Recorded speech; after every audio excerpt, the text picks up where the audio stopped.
Welcome to the Into the Wilderness podcast. This is the first one of the year, so I'm pretty excited in that. And for our new listeners, I'm sorry for our old listeners because you already know who we are. But for our new listeners, I'm Daryl Pace, one of your hosts, and the chap next to me is my brother Byron Pace. And I guess we should tell people what the podcast is about if you're here for the first time. It's almost hard to define what this podcast is about because we cover so many topics. We have a very strong thread on conservation. It's a podcast where the outdoors is incredibly important to us, be that wildlife or habitat. And we bring you interviews from around the globe from people who are experts in their field or have fantastic knowledge about all manner of things, from fishing to guns to conservation in the field, to big game in Africa, to wild sheep in North America. But not just that, we have explorers and adventurers on this show as well. Yeah, so I guess, so heavily countryside and outdoor living orientated, I would say. That's what makes us tick. So those are the kind of people that we like to speak to. Yeah, and for the first show of the year, it's a big one. It'll be over 2 hours once you've listened to our blurb at the beginning and the end. And it's going to tackle what we've had quite a lot of requests over the last 12 months for deer. For deer, and the last show we did specifically on deer was episode 2, we think, which was it was over 2 years ago now. It was. The podcast's been going for over 2 years. So that's many. So we have talked about deer. Yeah, but of course we have. And this show isn't actually entirely about deer, but it's very, very deer heavy. You're going to be hearing from hunter and stalker Sam Thompson. It's a very funny show. It's a great one to kick off the year. So because we'd met Sam before, so we'd actually done some hunting with him. So he was passing by, he came to our office here, sat on the sofas, hooked up the podcast gear, and we just started talking, really. So for all those people who wanted to hear more about deer management, this is definitely going to tick that box for you. Yeah. For those of you who just want a really entertaining podcast, this is also the one for you. So, like we said at the end of last year, thank you to everyone that have been avid listeners throughout the year. We know that we've had people that have listening since day one and still listen today. If you don't subscribe to the show, which actually, now we've got some of the stats on it, 80% of you that listen do actually, over 80 actually, I think it's like 86% of you that listen on iTunes do actually subscribe. So thank you for that. So if you don't subscribe, hit that subscribe button. It means that as soon as a show comes out, it brings up an alert on your phone if you've got an Apple phone. Mm-hmm. And Daryl's mentioned this on podcast before, but if you're not happy with the platform that you're listening to this podcast on, and it's not our podcast, then have a look around, because there's tons, and we're on the vast majority of them, and most recently we're on Spotify. We now are on Spotify. So that is probably the global, it's the global giant for listening to music. With Spotify, I don't think you even need to make an account. You can sign up through Facebook if you have Facebook, and Spotify is free to use for music and completely free for podcasts, and so if you like music as well, it's a bit of a bonus. I think with music you get an advert now and then. Yeah, I have the free version, and I think you get an advert every half an hour. I think it's one little advert every half an hour. It's very good. I've got the paid version, so I don't really know. But most people listen on iTunes, and it's if you're listening on iTunes, I'd probably stick with that. Yeah. But yeah, thank you very much. And we can ask you two little favors before we get into a little bit about prizes from last year and what's coming up for us this year. Please go and give us a review. You can do it on Facebook. If you haven't already. You can also do it on iTunes, and you can do it on most of the, if not all of the podcast apps. And go and recommend it to a friend. Yeah, spread the love. Especially maybe somebody who is into hiking or just likes the outdoor pursuits, but not maybe within the field sports hunting sector. Try and get them to listen, maybe even recommend an episode that you think they will like, to see if they can start listening to the show. If anyone is struggling, like I want to introduce it to someone, can you tell me what episode or how I should introduce it to them? Because a lot of people don't even know what podcasts are. Then always email us, and we can send we'll give you a recommendation. And not even our podcast. If someone is into podcasting, we can, and wants to get more podcasts under their belt, because we know a lot of you consume it while you're traveling or driving around the country. We can send you some links. In fact, what we'll maybe do, if I'm mindful of, is that on the next show, we'll maybe give you half a dozen. Yeah. At the start of the show, we'll give you half a dozen. This show's long enough as it is. Yeah. So we half a dozen of the podcasts that we listen to, so that you can listen to some other shows as well. But don't stop listening to ours. No, definitely don't. Okay, yes, like Darryl said, this is a long show anyway, so I'm going to get quickly on to a few things that we need to tackle before we get into the podcast, and that is winners from the competition from the end of last year. We should explain quickly that if you are new to this, we give out prizes on nearly every single show. Almost every single show. Almost every. Sometimes we have an extra show, so not necessarily give one out on that. But every 2 weeks we give out prizes, and they have been amazing prizes. We must have given out like over 1,000 or 2,000 pounds. A lot of money in prizes of prizes, and really cool stuff, from trail cams to vintage signs, beer mugs, cleaning rods, glasses, safety glasses. You know what? You're about to hear a bunch of them now. Because, ear defenders. Yeah, a lot of ear defenders. Yeah. We had a bundle because it was and loads of Coldwell stuff. We gave out Coldwell shooting rest, Coldwell. In fact, it was the Coldwell ear defenders. We had about 4 pairs of those electronic ones we gave out. I really should have kept a pair for myself. Yeah, we really should have kept a pair for ourselves. And we had a bundle of stuff because when we announced this competition, it was just before Christmas and we were feeling very kind. So we had a Tipton cleaning rod, a Hornady vintage reloading sign, which is like a tin sign with an old-fashioned advert on it, and a Hornady beer mug. Everybody loves a beer mug. So that was it. I can't remember exactly what the competition was, but it ran on Facebook. I think it was a tag a friend type deal. And the winner, picked completely at random, is Harry Sampson. So congratulations, Harry. You need to contact us. And this is how, again, for any new listeners, we announce the winner from 2 weeks before, and we give you 4 weeks to pick it up. By pick it up, I mean contact us so that we can send it to you. I think Harry is from, when I looked on his Facebook, he's from Yorkshire. So is he? So if you are going to come to the Northern Shooting Show, we can deliver it to you there. Yes, but do contact us in the next 4 weeks. We're very easy to find. Facebook page, podcast Into the Wilderness. You can visit our website, thepacebrothers.com as well, and send us an email through there. Yep. From that to the next competition, we are going to give away a set of Smith Optics shooting glasses. They're with the multi-cam finish on it, so it's like a digital camo finish. They're the ones with the interchangeable lenses. This one comes with a clear lens and a grey lens. I've actually not this particular set of Smith Optics glasses, but I am currently wearing a set because I lost my glasses that I had for many, many years. It was Oakley's. In fact, I think they fell into a river. I gave you a pair. No, I gave you a pair of Oakley's. I've given you 2 pairs of Oakley's. I've still got those. I've still got the pair that you gave me, but they don't fit me very well. Yeah. And the pair before you picked up for me, but I bought them. And they fell off my head into a river while I was fishing. That's just unfortunate. But the Smith Optics ones, they're actually the much cheaper ones than the ones we're giving away now. They fit me really great, so that's what I've been wearing. And I was supposed to take those to Nepal with me, and I left them on the front seat of my car. Oh. So I had to go and buy a pair of rip-off glasses when I was in Nepal, which really did upset me. Frey-Bands. Frey-Bands. So that's what you have a chance to win, and I think we're going to make it a picture competition. Yeah, we've not had one for a while. So look on our social media feeds, our Facebook, our Instagram. You will see the competition and what type of picture you need to enter. In fact, I'm going to have to tell you now, because those people who don't do social media, then feel free to email us your picture. You will still be entered, and we will try and select the best one. We just want a picture which represents what the great outdoors is to you. So it could be anywhere. Anything. It doesn't have to be shooting, just great outdoors. And if you are an Instagram user, all you need to do is just tag us in the picture, and we'll find it, and we save it on our phones. So no stress there. And the email address is podcast@paceproductionsuk.com, and it will be in the description as well that you can just click. We are going to be at the Northern Shooting Show in May. I can't believe it's come round already.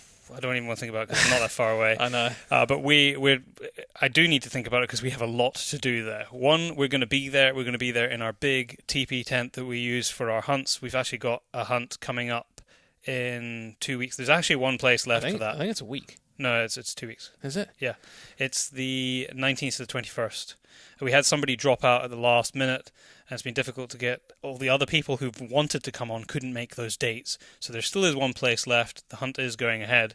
So there is still time by the time this podcast goes out to be part of that hunt. Go and check out our website, thepacebrothers.com. Click Wilderness Hunts and you can read all the details of what that is about. But we're going to be at the Northern Shooting Show. We're going to be in our tent, and we are going to be... we're going to have some snacks there, and we're going to be brewing coffee. And we're going to be brewing coffee because we have just released coffee. We have released the first of 4 coffees for this year, and the first one is called the McNab.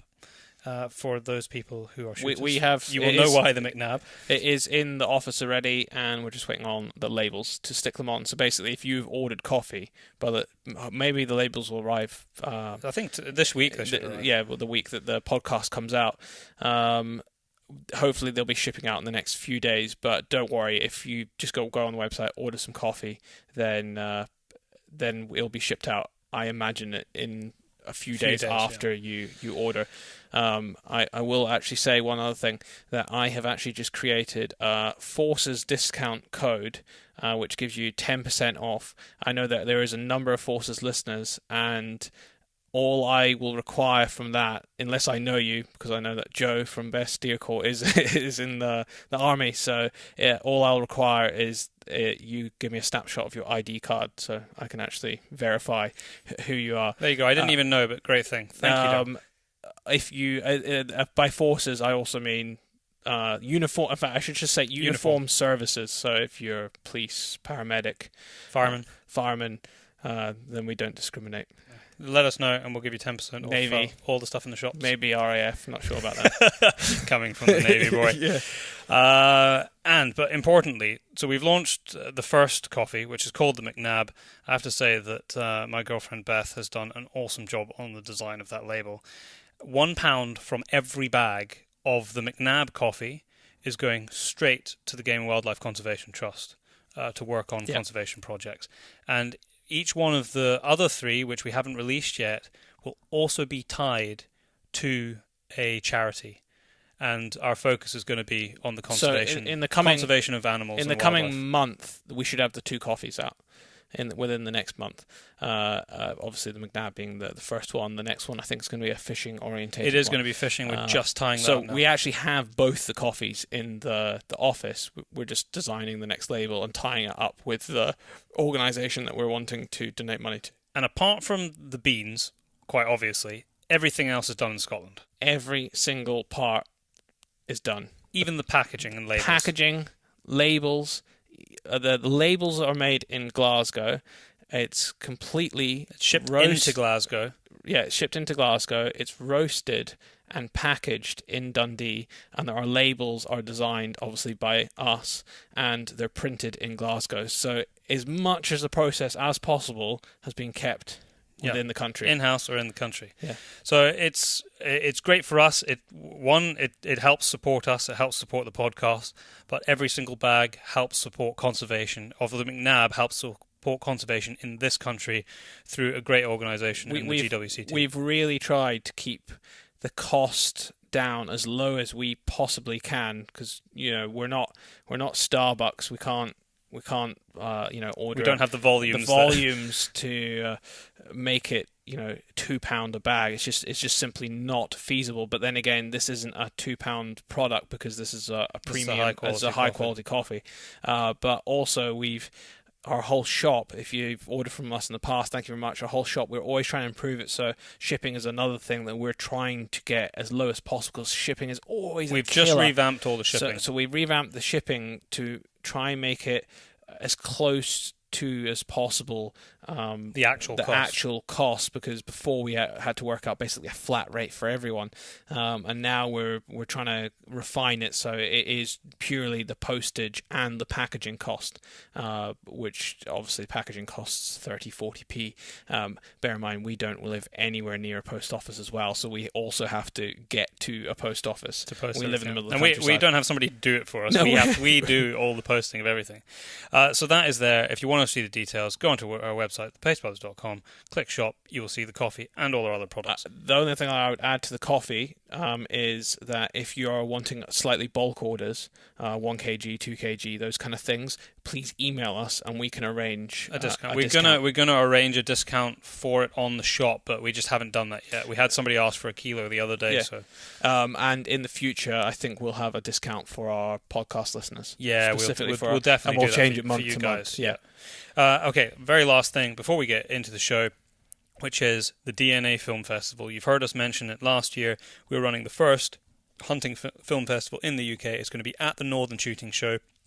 The winners are going to be shown on the big screen on the Saturday and the Sunday. But on the Friday night, there is going to be a unique showing of the winning films and some other films, along with speeches from some very interesting people. There's going to be some snacks and some drinks, and it's going to be the Friday night before the Northern Shooting Show. At the Northern Shooting Show, it's going to be there. We are inviting a lot of people there, but there are going to be a very limited number of tickets. It's only going to be 80 people there in total. There's going to be a lot of industry people there, and a small number of tickets available for podcast listeners and the general public. So those are going to go up for sale by the time this podcast goes out. And I can tell you that all of the money that we managed to raise, either through ticket sales or we're going to try and raise a little bit of money during the actual film festival itself, is going towards the work that's being done by the GWCT on woodcock. We did a really in-depth podcast on woodcock 2 podcasts ago, so go and listen to that. But that's where the money is going to be going from the film festival. So a good cause. And we hope it's going to be a good festival for everyone, and we're pretty sure it will be, because the team at the Northern Shooting Show have been behind us the entire way, trying to make this happen. So it's going to be good. Yeah, it's going to be great. And that's it. We're not going to keep you any longer because you've got a very long podcast ahead of you. You sound like it's a bad thing. You have a great No, you've got a very long podcast. I hadn't quite finished. You've got a very long podcast ahead of you. And it's all awesome. Yeah, Sam he's a really nice guy. I've enjoyed getting to know him when we were actually hunting with him. I got to know him a bit more while we were actually doing the podcast, and I think by the time you've listened to this podcast, you will feel like you know him too. A few things I would say about the show. There's a few references to about before Christmas or New Year. We recorded it right before. I'm talking a few days before Christmas. So if we're talking about Christmas and New Year, that is why. Yeah. There's also one or two expletives, but Daryl's beeped them out. Only the big ones. Yeah. So yeah, there is a few explicit things in this. So if you have young, it's honestly it's nothing major. It's probably the F-bombs have been bleated. But it's I think anything. You know what? On TV nowadays, it's amazing when what used to be a 12 or a 15, like Predator was an 18. Was an 18 when 15. it first came. No, I think it's a 12. That can't be 12. Anyway, you have been warned, but it's not that bad. Enjoy the show. You will hear from us. We haven't even told you what's in the show. Barnes, sorry, I'm getting ahead of myself. Daryl's going to run through what's in the show, but I think I've already sold it. You have. So it's a really brief rundown. So deer stalking, deer management, Forestry Commission, community ownership, natural resources. That is literally the tip of the iceberg for this show. But that's what's coming up. That's what you've got coming up. And if you want to see and speak to Sam, he is going to be at the British Shooting Show in, just a few weeks' time now. Go and look him up. You can follow him on Instagram. It's Ardale Deer, which is ARDALE Deer. He has lots of pictures on there, and I'm sure you'll be able to contact him through Instagram as well if you want to book a meeting with him. Enjoy the listen. Sam, welcome to the Into the Wilderness podcast. Thank you for stopping past today on your way back home, down to Cumbria for Christmas, because we're 2 days out from Christmas now? 2 days away. And you've actually managed to take a couple of days off? I have. So I'm having a break from stalking now until the 3rd of January, which is quite so you're exciting. getting the whole period off between Christmas and New A whole Year. week. Are you Yeah, spending the which whole is time down in Cumbria? No, I'll be coming back up after Christmas. I'm in the process of moving house at this wonderful time of year to move house. I think a week is too long Yeah. for you. You should be back the following day. I mean, I've got a rifle in the car. I'm not going unarmed in case something happens. But yeah. Something interesting. Yeah, An just in interesting case. opportunity comes up. Well, it's normally something normally pops up. It's I'm a great sure. time of year to move house. Well done on that. Yeah, right in the middle of the hind season when it's cold and dark. Yeah, it's perfect. But there you go. So I'm sure that we're gonna dig into a whole manner of really interesting topics today. We don't really have much of a plan of where it's going, but deer is going to be a big focus. But just to paint a picture of who are you for our listeners, tell me about what you do day to day and how you go. I actually not entirely sure what your sort of younger background is leading you into the job that you're in today, Sam. Okay, yeah. So it's slightly strange. I don't really come from a. So I should start by saying that I'm a professional deer stalker. I'm a self-employed contract stalker. So I do a mixture of guiding clients and also some culling work for estates. I also do a bit of teaching now, which is really cool. I really like it, but that's a slightly unexpected turn that we've had. So yeah, that's sort of what I do, and that's the business. I didn't really come from much of a stalking background family-wise. My dad was and is a very passionate fly fisherman. And we were on holiday when I was about 7 years old in the Highlands, and I, for the first time, really saw red deer and saw people stalking, and apparently, and I don't really remember it, but apparently just turned around and said, that's what I want to do. Like, there was a guy who had a beard, a rifle, and an Arga cat, and I was like, So that guy seems pretty cool. You've got the rifle, you've probably got access to the Argo, you've got Yeah. the pickup outside, but what happened to the beard? Not for me. I grow quite a good beard, but a terrible moustache, so I look a bit like a sort of chubby young Abraham Lincoln, which I don't find very good. And that was it. And so I was really lucky that that chap actually, when I was a bit younger, he showed me a little bit, and I started to learn more about stalking. And I've always been a very keen very keen on nature when I was a child, and I was very lucky to grow up on farms in the countryside. So in that way, I got into sort of beating and shooting and all that side of it as well, and obviously fishing from when I was a kid. So I grew up in a fairly mixed background of sport, but the stalking was always my passion and what I wanted to do, and kind of all consuming. I read I read quite a lot when I was a kid, and I read quite a lot now actually, and I remember just like devouring books about stalking, and I got a weird little it was quite a small book about deer, and I must have read it thousands of times when I was a kid. What can you remember? What the I can't, and it was there was a really good wee book that I got when I was a wee bit older that was called A Year in the Woods, and I read that a lot. That was by a Forestry Commission ranger down south, and that was like a diary, and I remember finding that fascinating, and that was one of the things.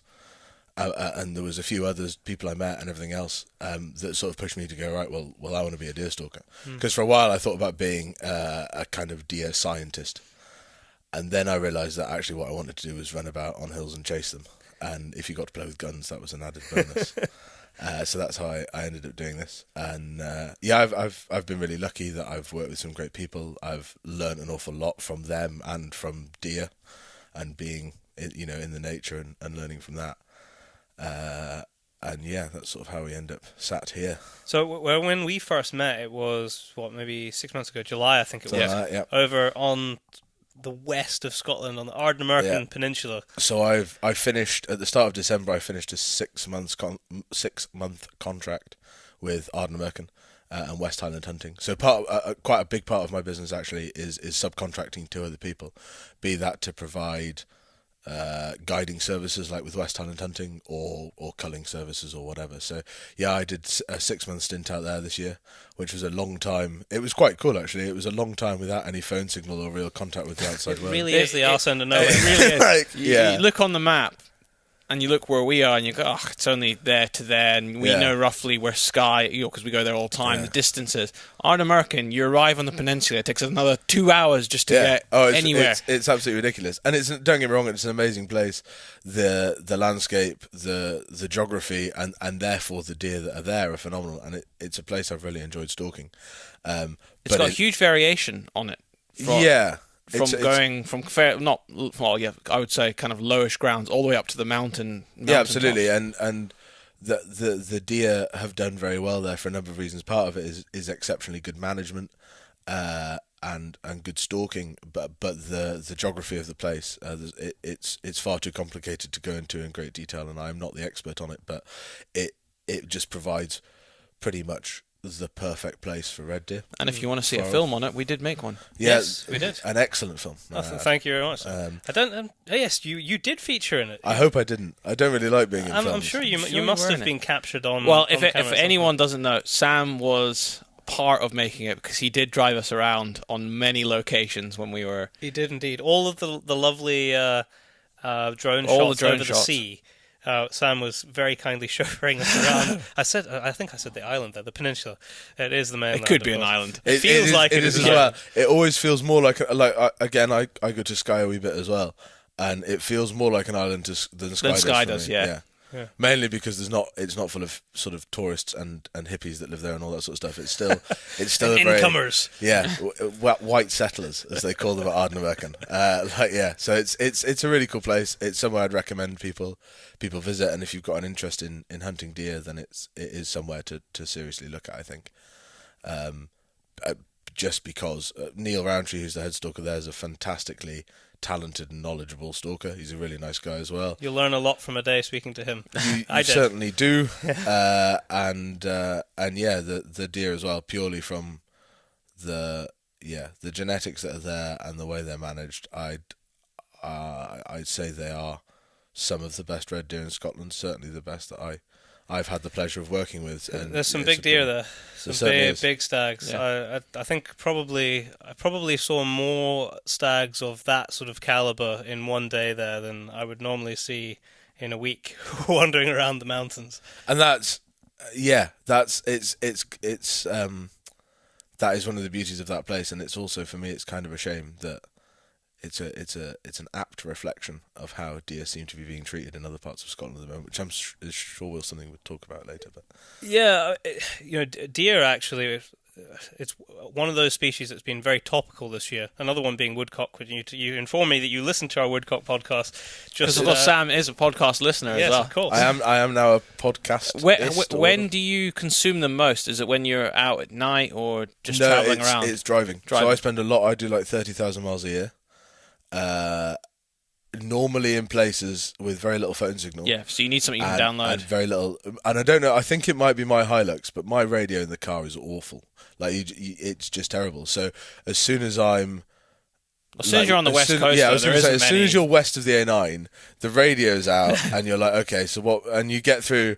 I listen to playlists of music a lot, and I like music, but you do get to a stage when you're driving that many miles that you just, like... You need more. You can't consume that much music. So instead, after I met you guys, I listened to a couple of your podcasts and a couple of other podcasts off the back of that. Yeah. And actually, the fact you can download it while you're having a cup of coffee in the morning, and you can be like, oh, that's new, and you download that, and it takes like 3 or 4 minutes, and it's an hour and a half, which sounds like a really long time until you're driving for 3 hours. Yeah. And then it actually flies by, because it's just like listening to the radio, but about something you're keen on. So it makes perfect sense. I didn't think we were going to get our own podcast promoted inside the podcast, but you've just done it for us. It's called Podception. Podception, and the invoice will be with you later. No, that's tremendous. Funny enough, that is actually how most people consume it, commuting to work. Sadly, for a lot of people, commuting to work to do a job that most people don't really want to be doing, unlike you, who's actually driving to do a job that you do want to do, but you've still got time to burn all the same. Yeah, absolutely. And as you say, I'm really lucky that I do love what I do. I don't think I'd be very good at anything else, but it helps. I'm sure you'd find something. Probably. There's lots of pantomimes this time. Yeah, people at this time of year as well, people need a Father Christmas. And I've always thought I'd be good at that. You just need to do something about the beard. Just the beard and a big belly laugh, and I'll be away. So back to deer, which is how we got onto this tangent.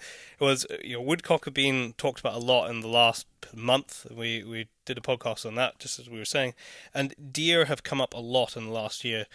The issue up in Ascent, and just generally speaking with how they're being treated and their views sort of from government and from the public and the populations in Scotland in particular, where we're sitting. What is your kind of overall view of the state of deer in Scotland, Sam? That's a very difficult, long question. I was going to say that is a big rambling question. I mean, it depends what part of the country you're in, but let's just assume that people who are listening maybe don't have a full appreciation of the dynamics of deer across Scotland. Okay, so we're talking here about red deer. We should probably say. Okay, well, let's just talk about red deer. Yeah, let's talk about red deer because roe deer now are everywhere. I think every county in England and the Highland and in Scotland, has a roe deer population. And actually, it's interesting to find that in a lot of places where red deer thrive, roe deer don't. But I'll leave that alone because I can rumble for hours about deer. So yeah, we're mainly talking about red deer because that is what most of Highland deer stalking is about. And when we talk about deer management, as we are doing at the moment, and to be honest with you, I've been involved in deer in Scotland heavily for the past sort of 4 or 5 years, and in that time it's always been a subject of controversy. I am too young to remember, sort of pre the mid-80s when people started culling lots of deer and when it was sort of not a rosier time, but it was a less political time. So when we talk about red deer, we are generally talking about when we talk about deer management, we're generally talking about red deer on the open range for a number of reasons. That's separated from your kind of woodland red deer and deer on farmland, where management is more about controlling damage than about sporting use. So, the state of deer in Scotland at the moment is really interesting. There's an awful, and I should point out I'm not really a scientist, so I can only speak my opinion. You're kind of forming your views from conversations with other people, what you read, what you know, and what you've seen on the ground. Yeah, most of it, to be honest with you, is speaking to people that have been around a long time, what I see, and I still consume a lot of books and scientific papers to a point, and then you get to a point and they're too complicated for me, and they go above my IQ level, and when there's more Latin than English, I just give up. But yeah, I try and see all aspects of that, and I'm quite lucky that I deal with some ecologists and environmentalists as well, who have a good knowledge base and a lot of experience. And I think that there's a lot of, over the past sort of 10 years, we've had quite a lot of anti-deer rhetoric has been put into the public's mind.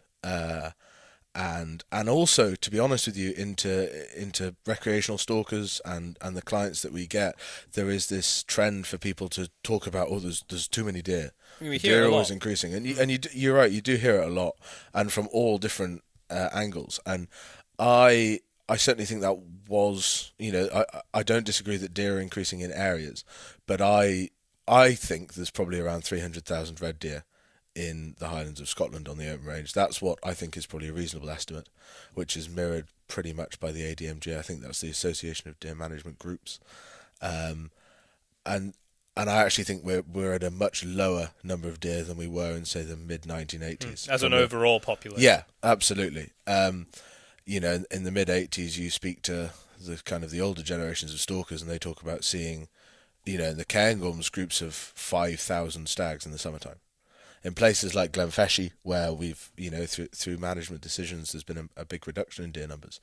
Yeah, apparently. Famously. Yeah, apparently, the mid 80s and before, you were seeing those kind of numbers of deer. And I think we've seen a decline since then. And I think we're at a really interesting tangent ourselves, because as an industry, our defence from me seems to have mainly been that we accepted there was this problem with having lots of deer, and there was, we sort of said, yep, there's deer and we need to do something about this, and we never we never embraced our own science to an extent to turn around and say, well, let's just make sure, rather than believing what the people who were against what we do and looking to find our own proof, we agreed with what they said and started to make subtle changes to what we did to fit in with that. In terms of the management? Yeah, in terms of management, in terms of, we kind of accepted there was this problem with deer, I think. So, I mean, just maybe flesh that concept out. I mean, yeah. Deer populations, high deer populations, low deer populations, what is the problem? So, yeah, I suppose the basic answer from a lot of people who I disagree with in parts is people have possibly an incorrect, but a lot of people hold a vision that the Highlands of Scotland was Caledonian forest. So what was called by the Romans the Great Wood of Caledon, which, according to some historians, is why the Romans didn't actually push. They came into Scotland and they found a huge swath of woodland that they couldn't get through, with some very angry people who didn't really want them there.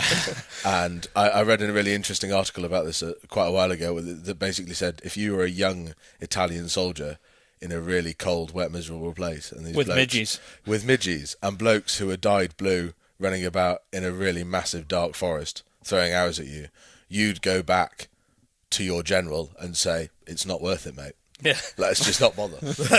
let's stay south of the big wall we've built and we'll leave them to it. Don't fuss. And actually there's people coming out now, from history and sort of ecological, biological basis, and saying that maybe it wasn't one great forest. And that's something that I can see myself as actually there was probably some huge patches historically of Caledonian forest, which is a mixed, deciduous and coniferous. Well done, I'm missing words. Forest, and there was swaths of that go, Speyside. When you see some of it up absolutely. Now, there was. I can see there being huge amounts of it. Speyside, Deeside, that area, Loch Arbor, which we were talking about just earlier.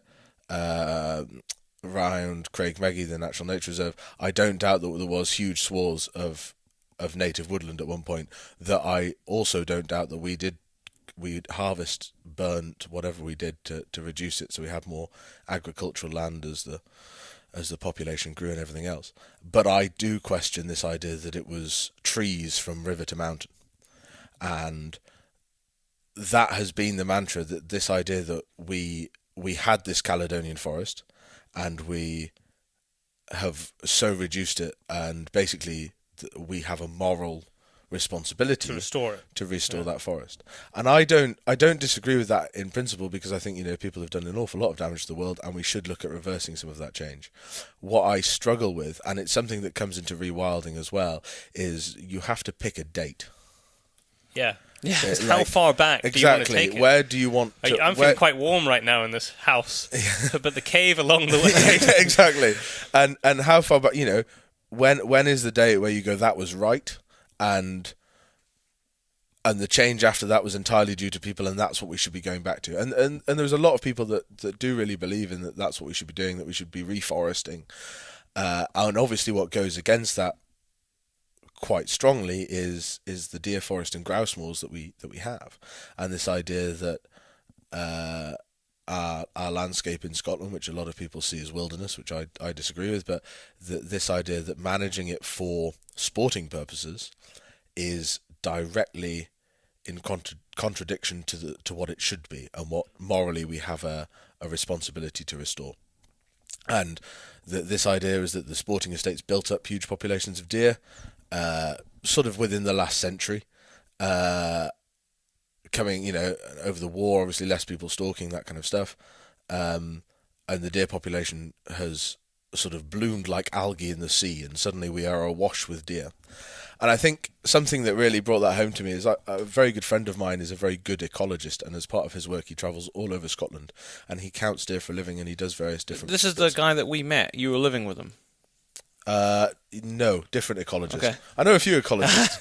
A different guy. And anyway, I was on the phone to him one day not that long ago, and he was driving along the road, and he'd been driving to an estate to go and do some ecology work for them, and had driven through somewhere or other, and he said, oh, Jesus, Sam, he was like, there was 200 deer stood on the side of the road.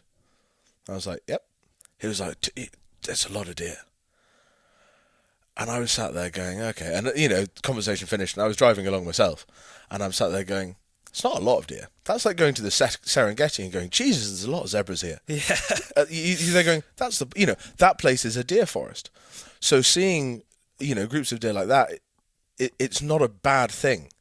And I think people are preconditioned in the industry and to an extent, but certainly in this ecology lobbying, if you like, that environmentalist side of it, to sort of think that, the only good deer is a dead deer. And that if you've got groups of deer like that, it's impacting on tree growth and all these sorts of things. And and there are certain organisations which help enforce that. There are, and I think we saw what was happening on Noidart with the John Moore Trust a year ago, 2 years ago. I think it's 2 years ago now. Almost 2 years. years now. And I mean that got a lot of press. I mean, rightly so. That got a lot of press, and I think, to be honest with you, I think that has done a lot of damage to the John Moore Trust. Because I think the general public, whether or not they believe in reducing deer numbers and reforesting and everything else, I think what people hate is the idea of Bambi being shot and left and rotting. Because the waste aspect. Absolutely, and that's just a very powerful image. That was a decision they made at the time. I believe that the guy who made that decision no longer works for them. And I know they're not doing it now. Because that aspect of shooting deer and leaving them on the hill doesn't sit well with anybody. It doesn't matter who it is.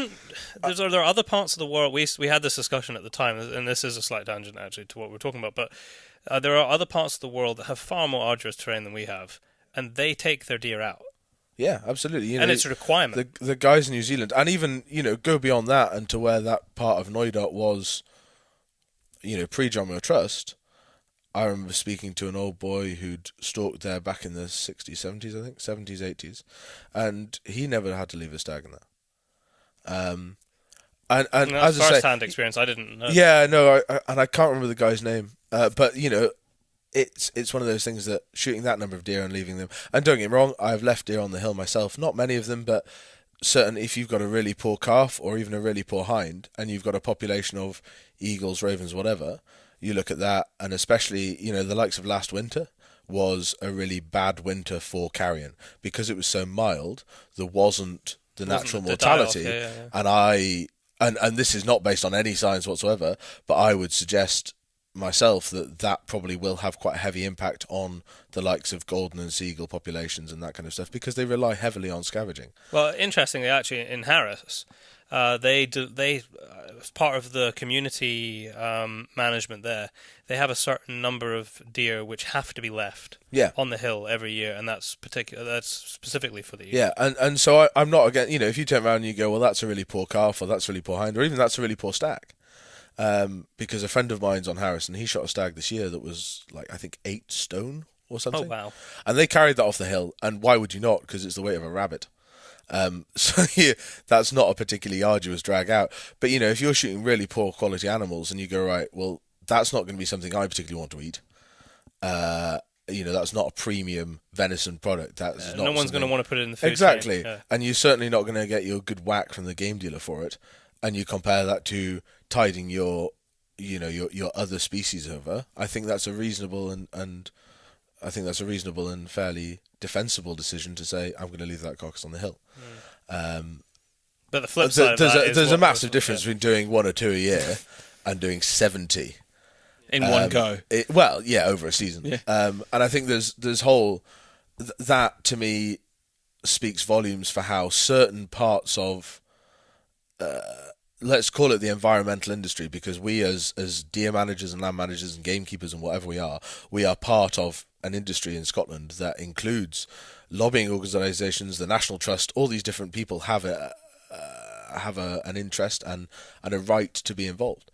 But I think that is a very open book place where we can look at and you go, well, that's treating those deer like they're vermin. Like that's shooting them without a regard for what you're going to do with that product. And I think that's a great I would way. say it's not. It's when you look at it like that, and to some extent very much so. Although you know better than me, that is very much my sort of feeling. Although not leaving carcasses out, my feeling of some of the Forestry Commission management is that it's not management for the deer. There, it's management for forest. Absolutely, that's what that's what the thinking is. And that example there isn't management for the deer. No. That is management for whatever they're trying to achieve, which in that case is more forest. And I think you can defend that to a point. And actually, I think there is, and I, I'm not a Forestry Commission person, and my experience of it is limited. But I think that's equally something we can look at how some of that works and go, absolutely, you're managing this for reason A, and your deer are secondary, and in that enclosure or whatever, there's a zero deer tolerance, so we're going to shoot every deer on site. And you go, okay, that's fine. Is that the best way of achieving that cull? And is that wise use of this amazing, because let's be honest, red deer are an amazing natural resource in Scotland. Yeah, exactly. Whether or not you agree with them being here in big numbers, small numbers, whatever, you can't deny this is it's iconic. It's an iconic keystone species in this environment.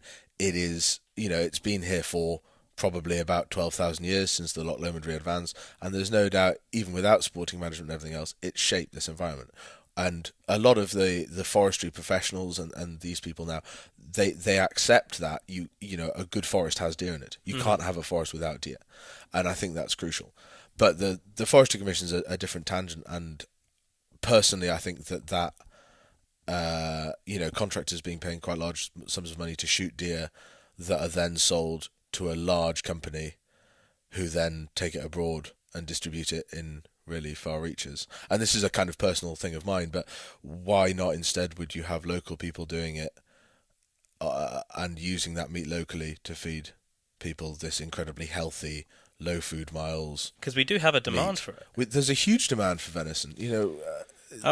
Deer farms are becoming more and more popular, and there's more bank funding available as well. No, that's what I'm saying. We talked about it. You might have actually listened to the podcast when we were talking about the farm up here. What was it called? Up at Glensock. Yeah, and they were saying, because they did all the studies on meat production, what's more economical, and conversion values to sheep, cattle, and deer. And deer are, without a shadow of a doubt, the most effective animal to farm. Which shouldn't be that surprising. I was going to say, it's not surprising because nature designed it. Yeah. It's not surprising, with the best will in the world, cattle and sheep and that whole agricultural industry, it's wonderful. But red deer evolved to live in this area, and they very effectively convert very low value nutritionally, product, bits of tree and grass and whatever else you like, into this very high quality meat product. And I think when you do look at the Forestry Commission deer management and the amount it costs the taxpayers is insane. And I have not got the exact figure, but it's a huge amount of money is spent managing deer on public land. Let's not get around the fact, when you speak to international hunters, and I got a lot of international clients, and they start talking about, so what's the public land hunting like here? You're like, well, we don't really have any. And you then explain to them that the Forestry Commission, which is owned by we the people, is the biggest landholder in Scotland, and the hunting on it is not done by any members of the public other than those professionally contracted or employed by the Forestry Commission to cull deer. Occasionally you can rent a block off them. But it's quite expensive and it's quite difficult, and there's a lot of I believe that it's not as simple as you rent a block. You have to have a lot of things in place. You've got to have all your tickets. It's almost like contracting, I believe. Whereas to me, I think what I think would be an amazing thing in Scotland would be Daryl Pace from Brechin thinks, God, I'm free this weekend. I've got my license. I've got my hunting qualification. Right, I'm going to ring up Inverness Forest District and go and hunt red hinds for 2 days. So you ring up Inverness Forest District, you get a couple of tags, which you pay for, and in exchange for that, you go away, you stay in a B&B in Inverness, you hunt some deer under the management and supervision of Forestry Commission staff, who make sure everything's safe and all of that side of it is organised, and we still employ people with the Forestry Commission. So you're using their larders and their facilities. Absolutely. But at the end of the day, you get to come home with ethically sourced fantastic meat. You've spent a weekend in the countryside. You've, exercised. You've ticked all of these boxes we keep saying as a population we don't tick.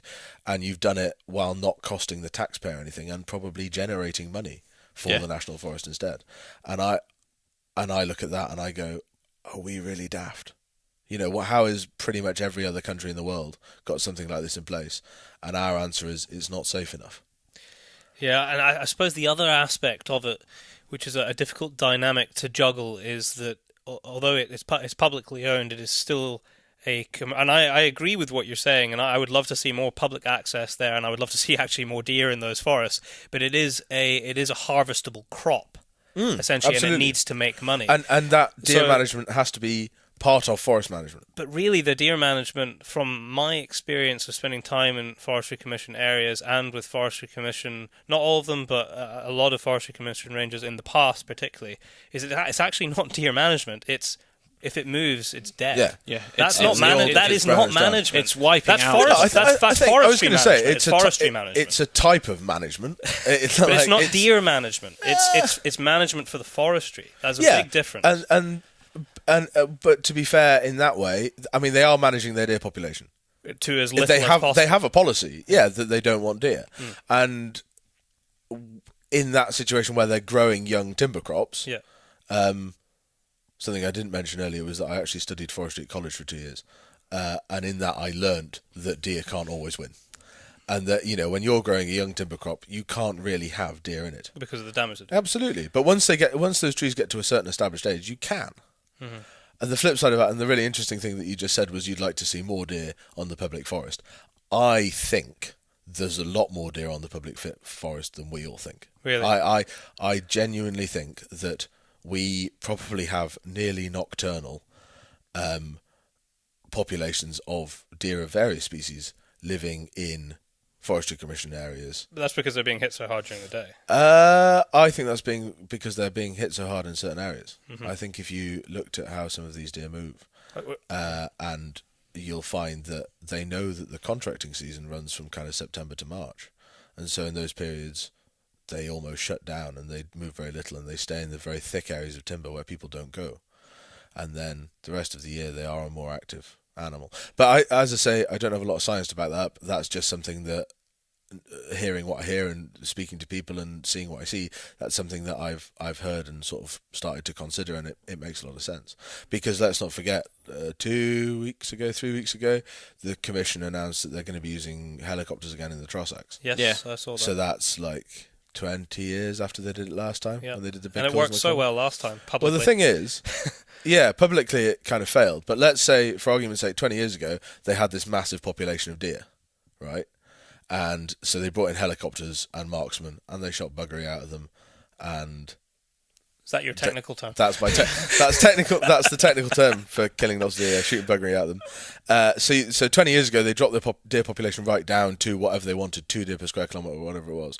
Do we not have to question how 20 years later they're back in the same position?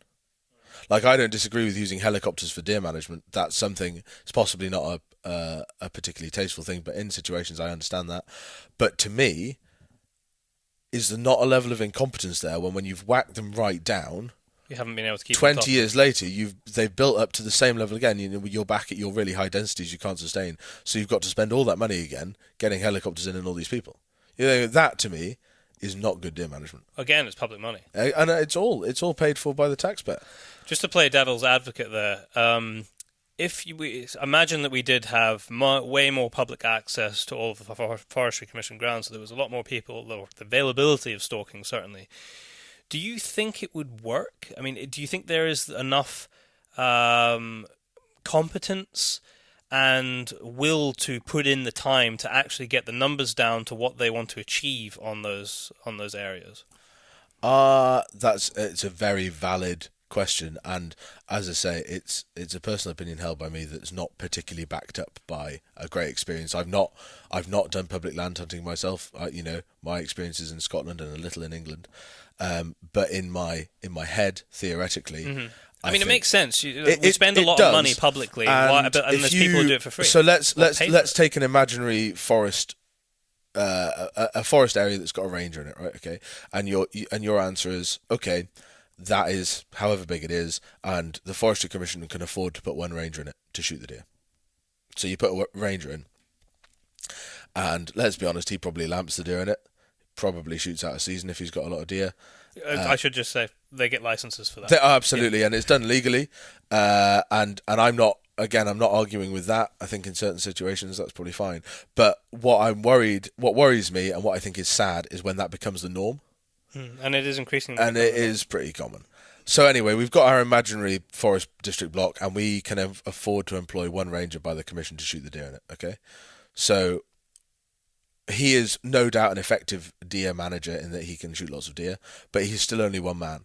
And in my little vision, which I know is shared with a few other people, is, well, why would he not supervise 20? And I don't like the term amateur, or let's go with recreational stalkers, who could stalk under him and with his supervision and his guidance. Yeah, take this block, this is what we're looking for. Absolutely. So that's your area.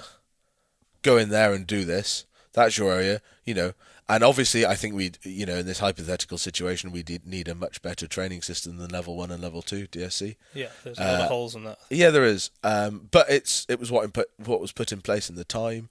I think we do, even without this hypothetical public land hunting, I'd like to see that made a better system anyway. And possibly a slightly more rigorous sort of training. But yeah, I don't see why not, and the answer to that is because it works in so many other places. It works in Scandinavia, and they do a lot of timber growing there. They have a lot of commercial forest, and it's hunted by, it's definitely not hunted by contractors. Contracting is an alien concept to the majority of people from different countries I mentioned it to. One of the keys there is that for hunting like that, it can't cost much, because otherwise it's not worth your while as the recreational hunter, or it must be available at cost. I mean, essentially, you're doing because you know that you're not going to see the number of deer that you would see if it was managed differently, if it was managed for the deer and not the forest. And so you're taking that kind of risk that you're going to see less, and so the price has to reflect that. You could easily go, right, let's just say it's a forestry block in Inverness. If you live in the Inverness area, it's free to do. Anyone else has to pay. I mean, that would be a way to do it. And then it encourages local people to either take it up or and I don't think it needs to be free. I think let's look at it the other way. The price of the meat. Absolutely. Well, let's look at that. So I've got a lot of friends. So I'm 24 years old. You've got a lot of friends. Showing off. That is, yeah. I can't quantify that statement. But he has three. I know some people. Two of them are sitting. I know some people. Yeah, I know. People of my age and lads who I grew up with or have met since, and they like their shooting. And they may be, they duck flight on a local farm, they shoot a few rabbits, and a few of them have got deer rifles and will come up and stalk with me. And they come up and stalk with me for 3 days a year, because that's what they can afford to do. And so many of these people want to stalk deer. And in our, in that younger age category, can't afford to go stag stalking or go for a week's hind stalking. And so deer stalking is basically closed off to them. I reckon the average age of client that I get is probably 50. Which would make sense, because your disposable income at that age is really great. Yeah. But the flip side of it is that's kind of when, if we were managing deer with recreational stalkers, that's when you're getting towards the least effective. Yeah. What you want is a load of hungry 20-odd-year-old lads who can graft it. Yeah, who can graft and who can carry those deer out of the forest and can put in the hours and the physical side of that to get those deer shot. And I think, if you've got a tag system that did allow visitor tags, so people from England to come to Scotland and that kind of stuff, it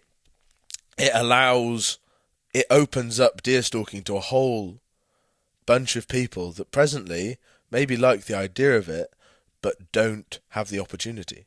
And I think that's the kind of crucial thing. If you want to get involved in shooting, with shotgun shooting, I mean by that, in the south of England, there's lots of clay pigeon shooting clubs you can go to. And so you go to some clay pigeon shooting clubs, and then people are like, well, what do you do next? Okay, so you go and knock on some farmers' fields to shoot some pigeons or doing whatever you do. And they go and knock on doors and not fields. I'm just picturing this knocking on the field. Hello? Absolutely. You're in that situation, mate. Nobody normally lets me talk for this long. I'm just like well out of my depth. My dog does, and even he gets bored.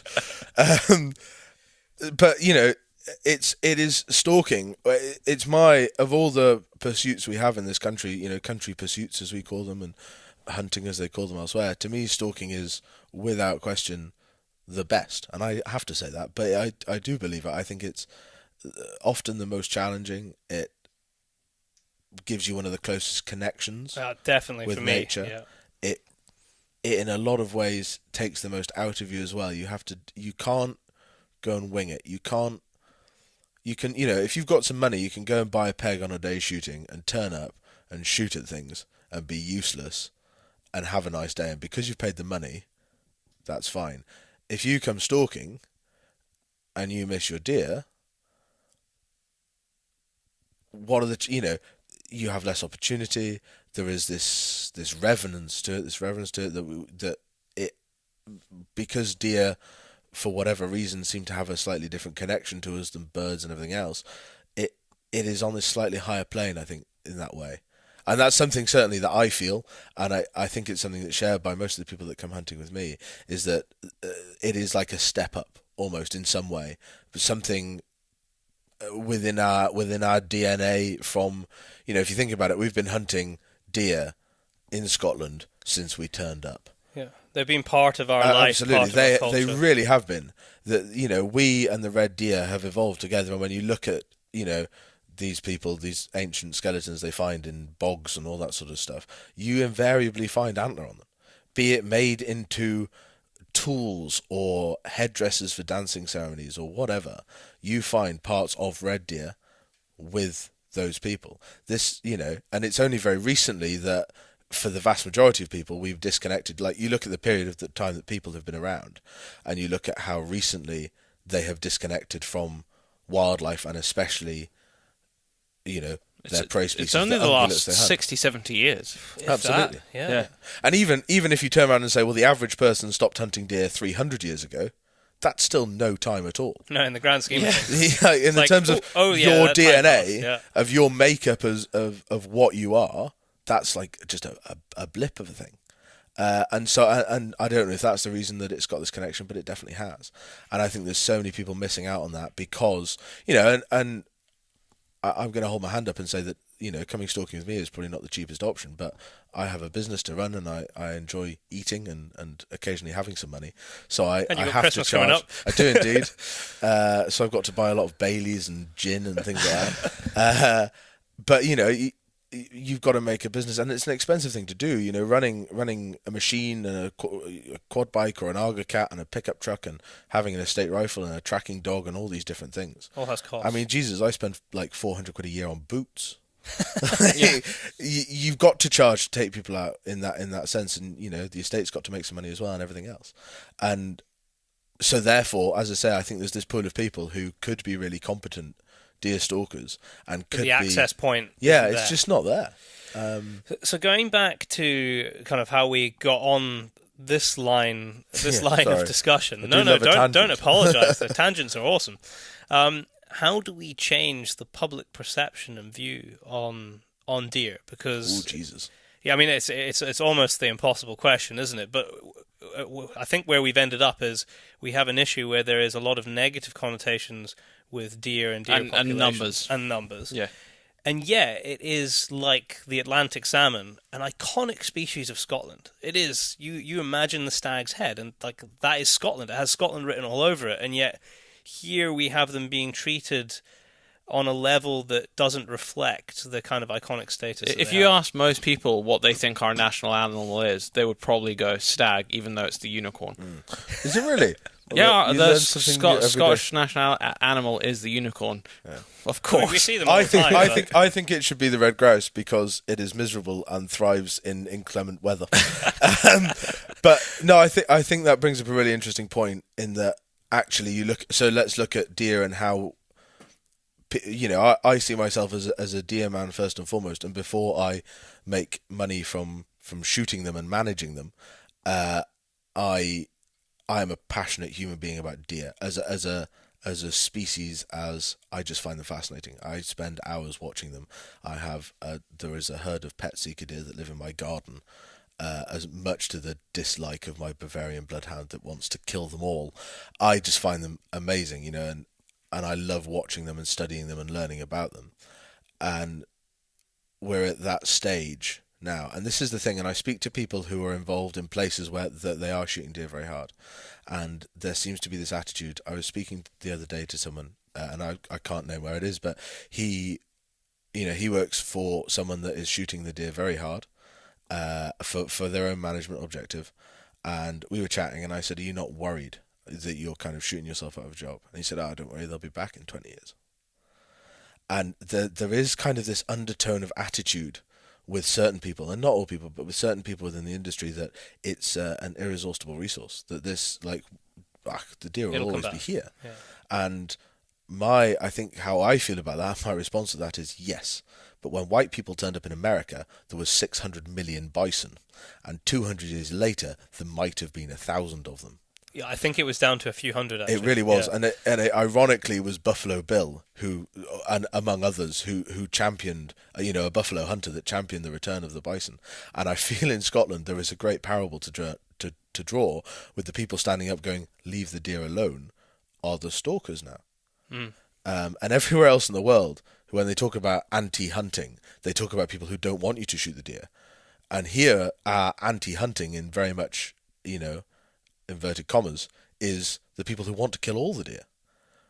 And I think that's a really strange situation we find ourselves in. And when I look at that, I can, and it's something I really don't want to do is talk about politics, but I think we can trace that quite clearly to a government at the moment that seem to have a very urban perspective. But that's where massive our population is, and that's where the votes come from. And you see, there's just, and I'll point it out, and I'm not going to talk about sporting rates in any detail because I don't know a lot about it, but I was speaking to a landowner recently who was going to create 3 blocks of native woodland. He won't be doing that no more. He was going to fence them off, and they were hill grassland, acidic grassland on a hill, and he was going to fence them off and plant them with native woodland. And that is something we need to do to meet our EU, well, maybe we don't anymore because we're not in it, but our climate change targets and our woodland creation, and we're supposed to be 25% of woodland. That 25%. All of that stuff that we keep harping on about as being really important. The government have just turned around and say, if you plant that area with woodland and make it, let's be honest, from a natural resource point of view, a far more valuable thing, which will harbour the woodcock we were talking about earlier, provide the deer the shelter, a whole host of advantages to that, they're going to charge him more money a year than if he leaves it. Yeah, he's going to pay £5 a hectare, I believe, for that. So he's turned round, having fenced off the blocks, and was about to start planting them next year, and gone, nope. So he's paid for the fencing, and now he's not going to plant them. Yeah, because it doesn't make sense anymore. Doesn't make financial sense. And he's a far cleverer human being than I am. He's a very good businessman. And those are the people. We have this great, in Scotland, we are so lucky, I think, that vast tracts of our sort of natural land, I don't want to say wilderness, but the land that we consider wilderness, or some people do. Managed wilderness. Yeah, our managed wilderness is owned by, in a lot of cases, very rich, very passionate people who want to spend their money that they've earned in other industries conserving, improving, and looking after these areas. And we seem to have a government that is dead set on getting rid of them. And it's a government that can't afford policemen. So you can bloody guarantee that trees aren't going to be high on the list. I think it's, from the public point of view, it's very much misunderstood that not all, but the vast majority of these rich landowners, as you've kind of painted the picture, they are spending a huge amount of money in the improvement of that landscape. Some of them, it's colossal. And most of them are actually making a massive loss every year. Yeah. So how can we possibly think that we could do better? Because where would we find the money is the issue. And these philanthropic people, they're not new. Some of them have been here for hundreds of years. They've been doing this. Not the same person. No, but, That would be impressive. generations of people have this passion for these places, and all right, they might not live there, and the crime might be that they make their money somewhere else, be it in London or Singapore or Dubai or wherever. But I, as someone that works in lots of rural areas in Scotland, I mean, hardly anywhere else, the people bothered about, the community, the landscape, the nature, who can do something about it, are the estate owners. They're the people that come up for however often they do. And a lot of these people, they love being a part of that community and going to the pub and speaking with people. And, the old, I don't even know if it's true or not, but the old Duke of Westminster, who apparently used to go to the post office every August and write a cheque for how much money they'd lost, because it was important for him, for those people to have a post office in that community. He doesn't live there. And if you listen to land reform and these people that are against the way Scotland's land ownership is, those people don't exist. They're all evil, horrible people who it's a tax dodge where they can kill stuff, and they don't care about nature, and they don't care about the people there, and they're this kind of weird lunatic that enjoys, casting people out to the four winds and has a big cloak and a stick. And I think that's just such a dangerous thing to have, Joys of technology, batteries ran out, but I was just going to pick up on your point there, which was to tie in everything that you've just said to the deer, which is that the deer seem to be intrinsically tied with these people. And do you think that is where the sort of, it's not quite hatred, but dislike of the population comes from? I think so. I think, in the same way that a lot of people said that the fox hunting ban in England in 2003 was more of a class war thing than about foxes, I think you can see a lot of the, if we get rid of the deer, then we'll get rid of those people that own an estate for deer stalking. I hope that doesn't happen, because I'll be out of a job. And I would like to think that our government is cleverer and less malicious than that. But I've never seen any evidence of it yet. That, like I said, the thing about the sporting rates, and that's a whole. If people want to look into that, then I'd recommend you do, and I'd recommend you, if it affects you, then speak to Scottish Land and Estates, who are doing some amazing work on that. And also, I can also say that Sheen and Tate, which is an accountancy firm in Edinburgh, they put out a very big piece of information on it. Which, I mean, they're just numbers people. So and you want to know the numbers. To be honest with you, that's exactly who you want, because I'm buggered if I can tell you about it. It's really complicated, and it seems I don't understand any logic behind it either. It's made no sense to me, because it's not really achieving what I thought was the point behind it. It will cost them money. Oh, they're not going to make any money from this. And it's, if nothing else, it's just going to alienate more people. Because I've spoken to crofters on the West Coast who've had a self-assessment form. And these are, they are exactly who our government says it represents. Well, they're just going to have to apply for the relief, which is more paperwork. Yeah, which they'll get. Talking about crofters, just because it's now on my mind. I mean, and it kind of ties into the skewed thinking, like the sporting rates, but we want to encourage forestry, and the sporting rates is now basically going against the planting of forestry. Is what we've seen recently up in Assynt with the crofters there. What is your... we haven't actually covered it on the podcast, although we talked about it just slightly. But what is your kind of view on that? And I have to be absolutely honest that it happened during the stalking season. So you were a bit consumed. It registered with me, and I gleaned a little bit of information about what was happening, but I'm not involved, and I probably missed a lot as well. But as far as I can tell, and this is a lot of reading between the lines, SNH were looking, so they have mandatory powers through the Deer Act that they can intervene. And there was a review or a report to government that basically said, and all of this goes back to an attack on the voluntary principle of deer management.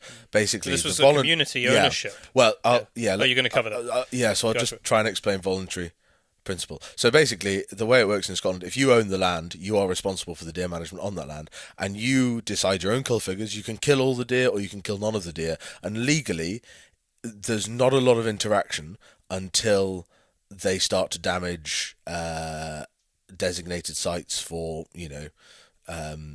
the likes of a site of a special scientific interest or something like that. And then you get into SNH's powers of intervention, where they can make an agreement with you to cull more deer. They can actually, at some point, they can put in their own members of staff or contractors, kill the deer and bill you for it. And at the sort of the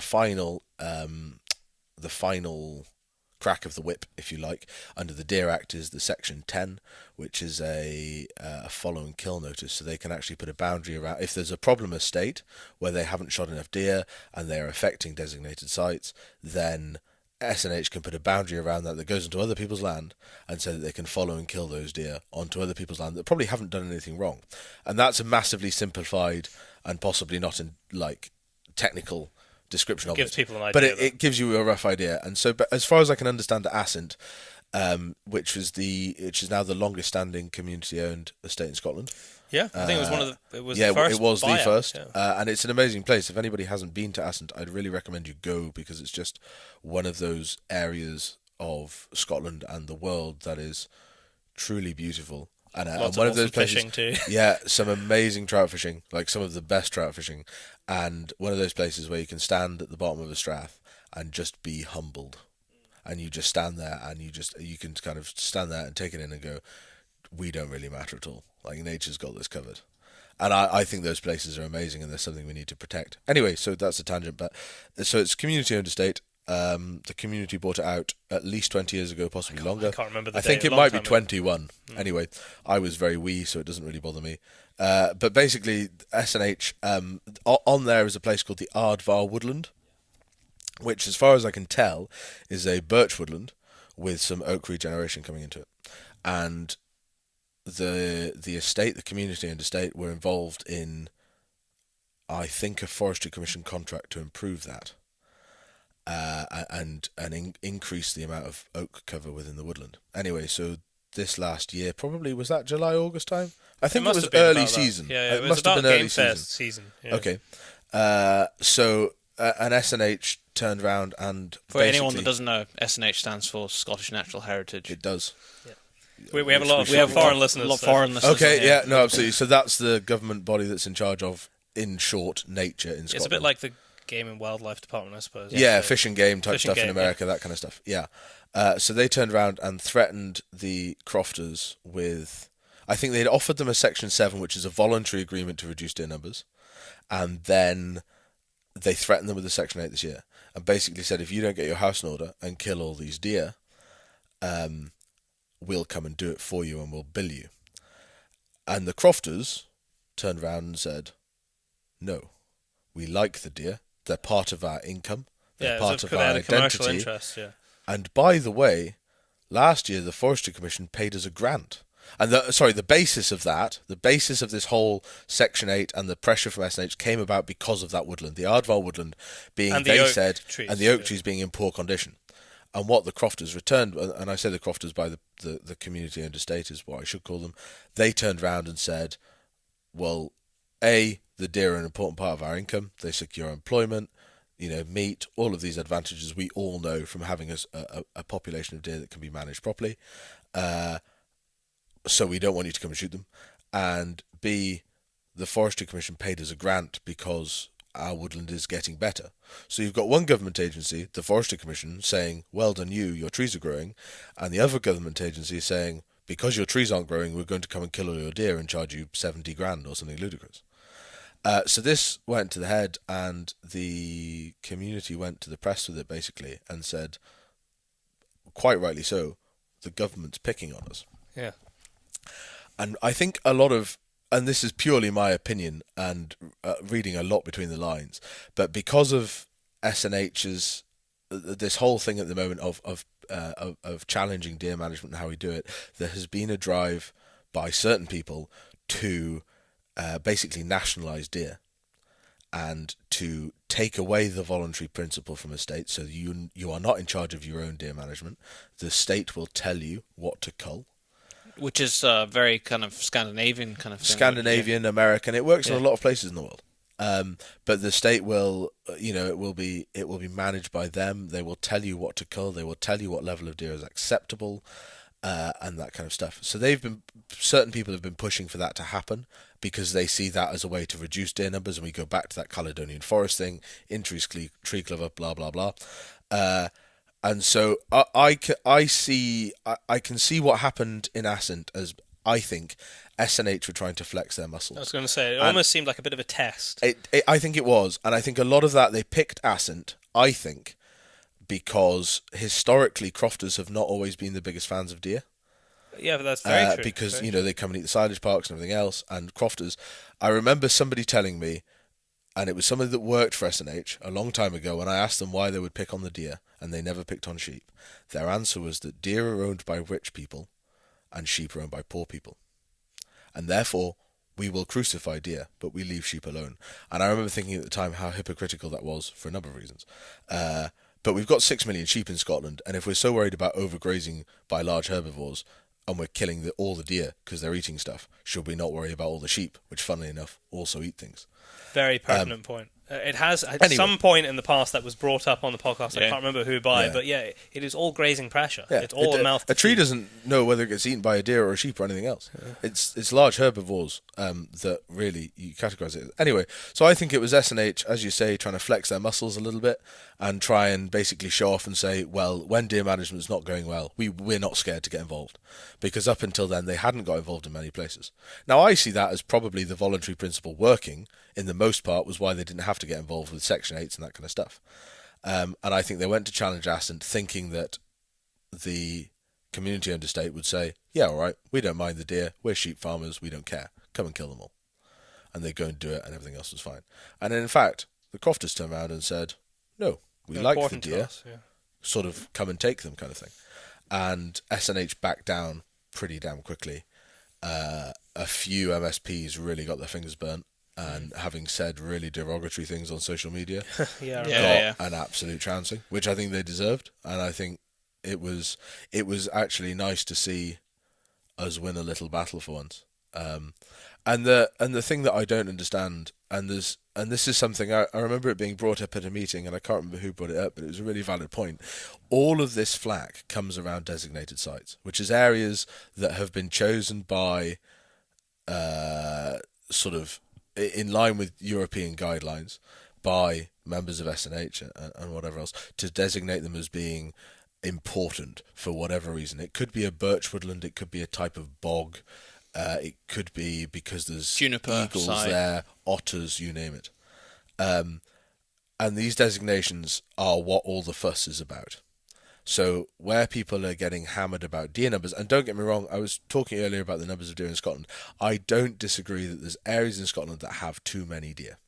Yeah, localised. But it is very localised, and it is population dependent. I think in the Cairngorms, realistically, I can see red deer in the Cairngorms being in a lot of trouble in the future, because there's a lot of people who have shot them really hard and continue to do so, and that's their choice and it's their deer. So you crack on kind of thing. But I can see the Cairngorm red deer population being in serious trouble. And they can't move in the same way that they used to move. No, they can't. Some estates. People have fenced deer out, and for whatever reason, because they're producing grouse, because they're producing trees, and there's a lot of people have killed deer very hard as well. But yeah, deer are a very localized issue, if you like, if you want to call them an issue. It's a very local thing, and in some areas, I think there is too many deer, and I think they will be damaging various places. But in other areas, the deer are managed well, and certain designated sites may be in poor condition, but that's A, not always the deer's fault, and B, these things, let's agree and say, right, well, there was too many deer for a long period of time, and now that we know the designated site is in poor condition, so we've culled all the deer, or we've culled a lot of deer, we've brought the densities right down to where we find it acceptable based on their science. Surely that must take a period of time to fix itself. Yeah, it's not going to be 1 year. It can't be immediate, because nature takes time to do everything. And I think all of this comes back to this sort of political angle of it, which I really don't like. And so in some areas, I think we probably do have a problem. In other areas, not so much.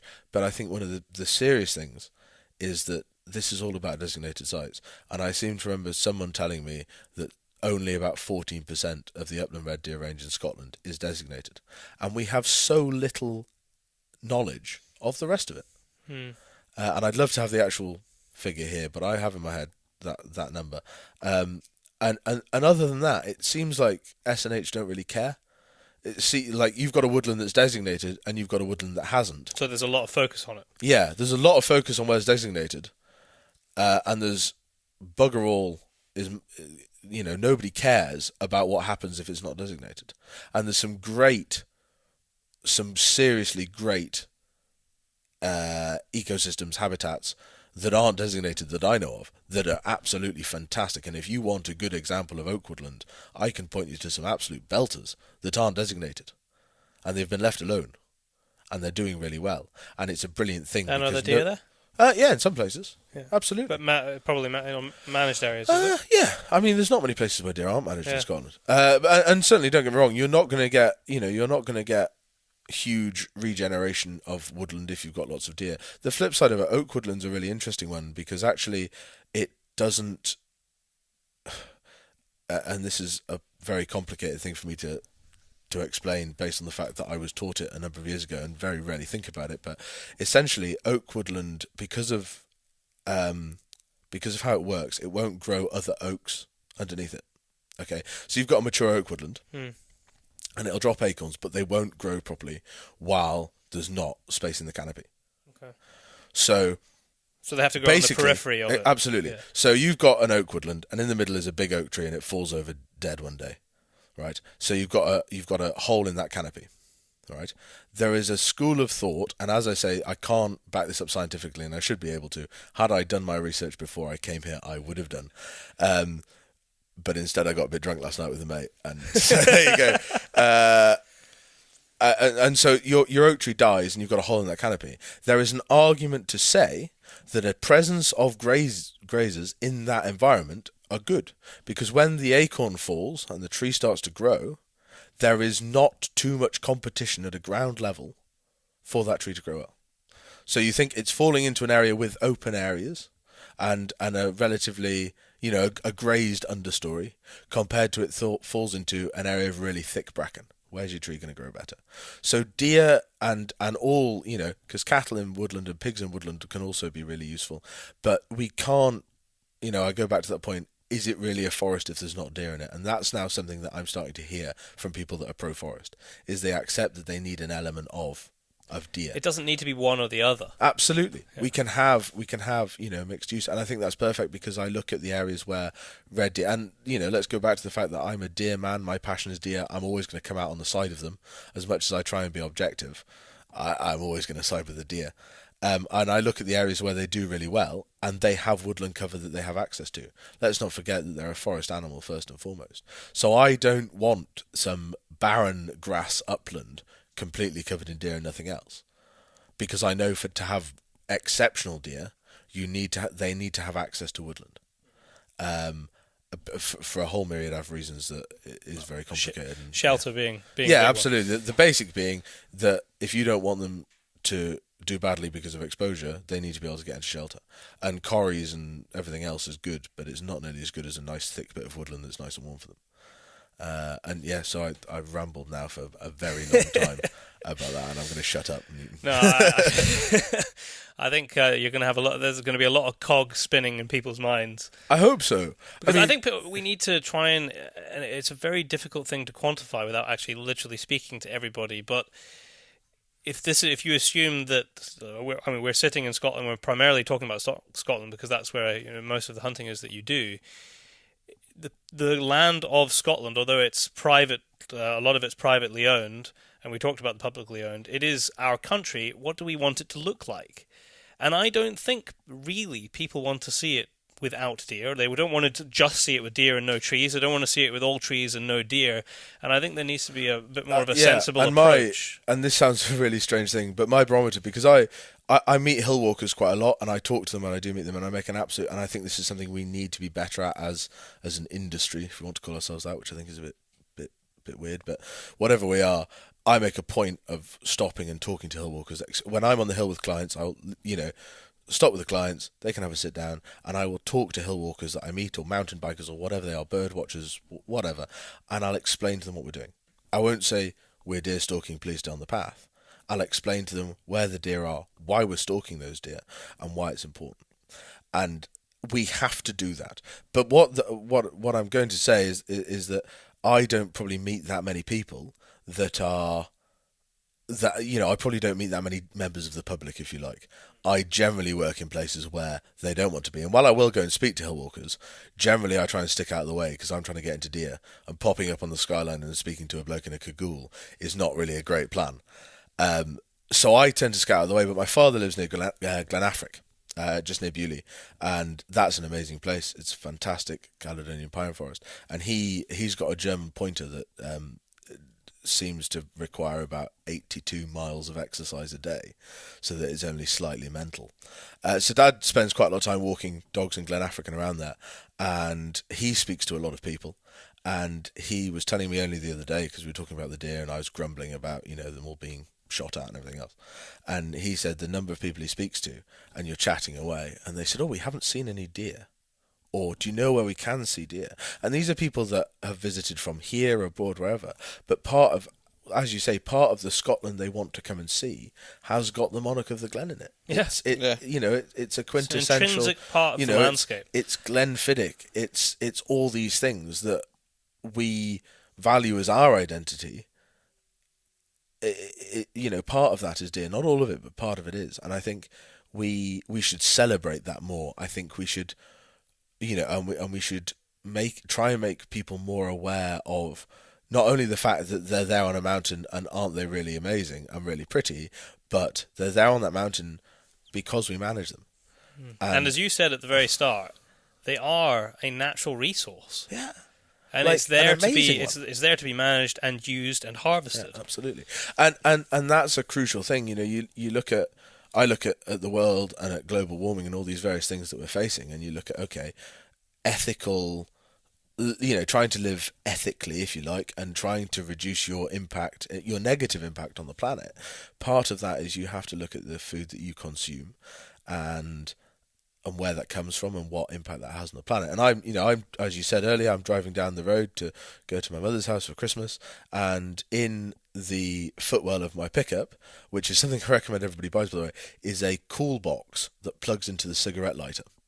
And if you do any travelling with, as we probably all do as hunters and stalkers and everything else, but with meat you're going to give to people, they're like 30 quid in Aldi. Go and buy one, because it keeps everything frozen. So I'm going to drive for 7 hours down the road today, stop with you guys for a bit, stop in Kelso and wherever else, and that meat's still going to be frozen when I get there. But down at the bottom there is a hind made into sausages, steaks, burgers, a couple of roasting joints, and that, or I'm driving it to Cumbria, so I probably shoot myself in the foot, but generally that is a resource of meat that you can't beat for its impact on the planet, for its taste and its health benefits to you as a person.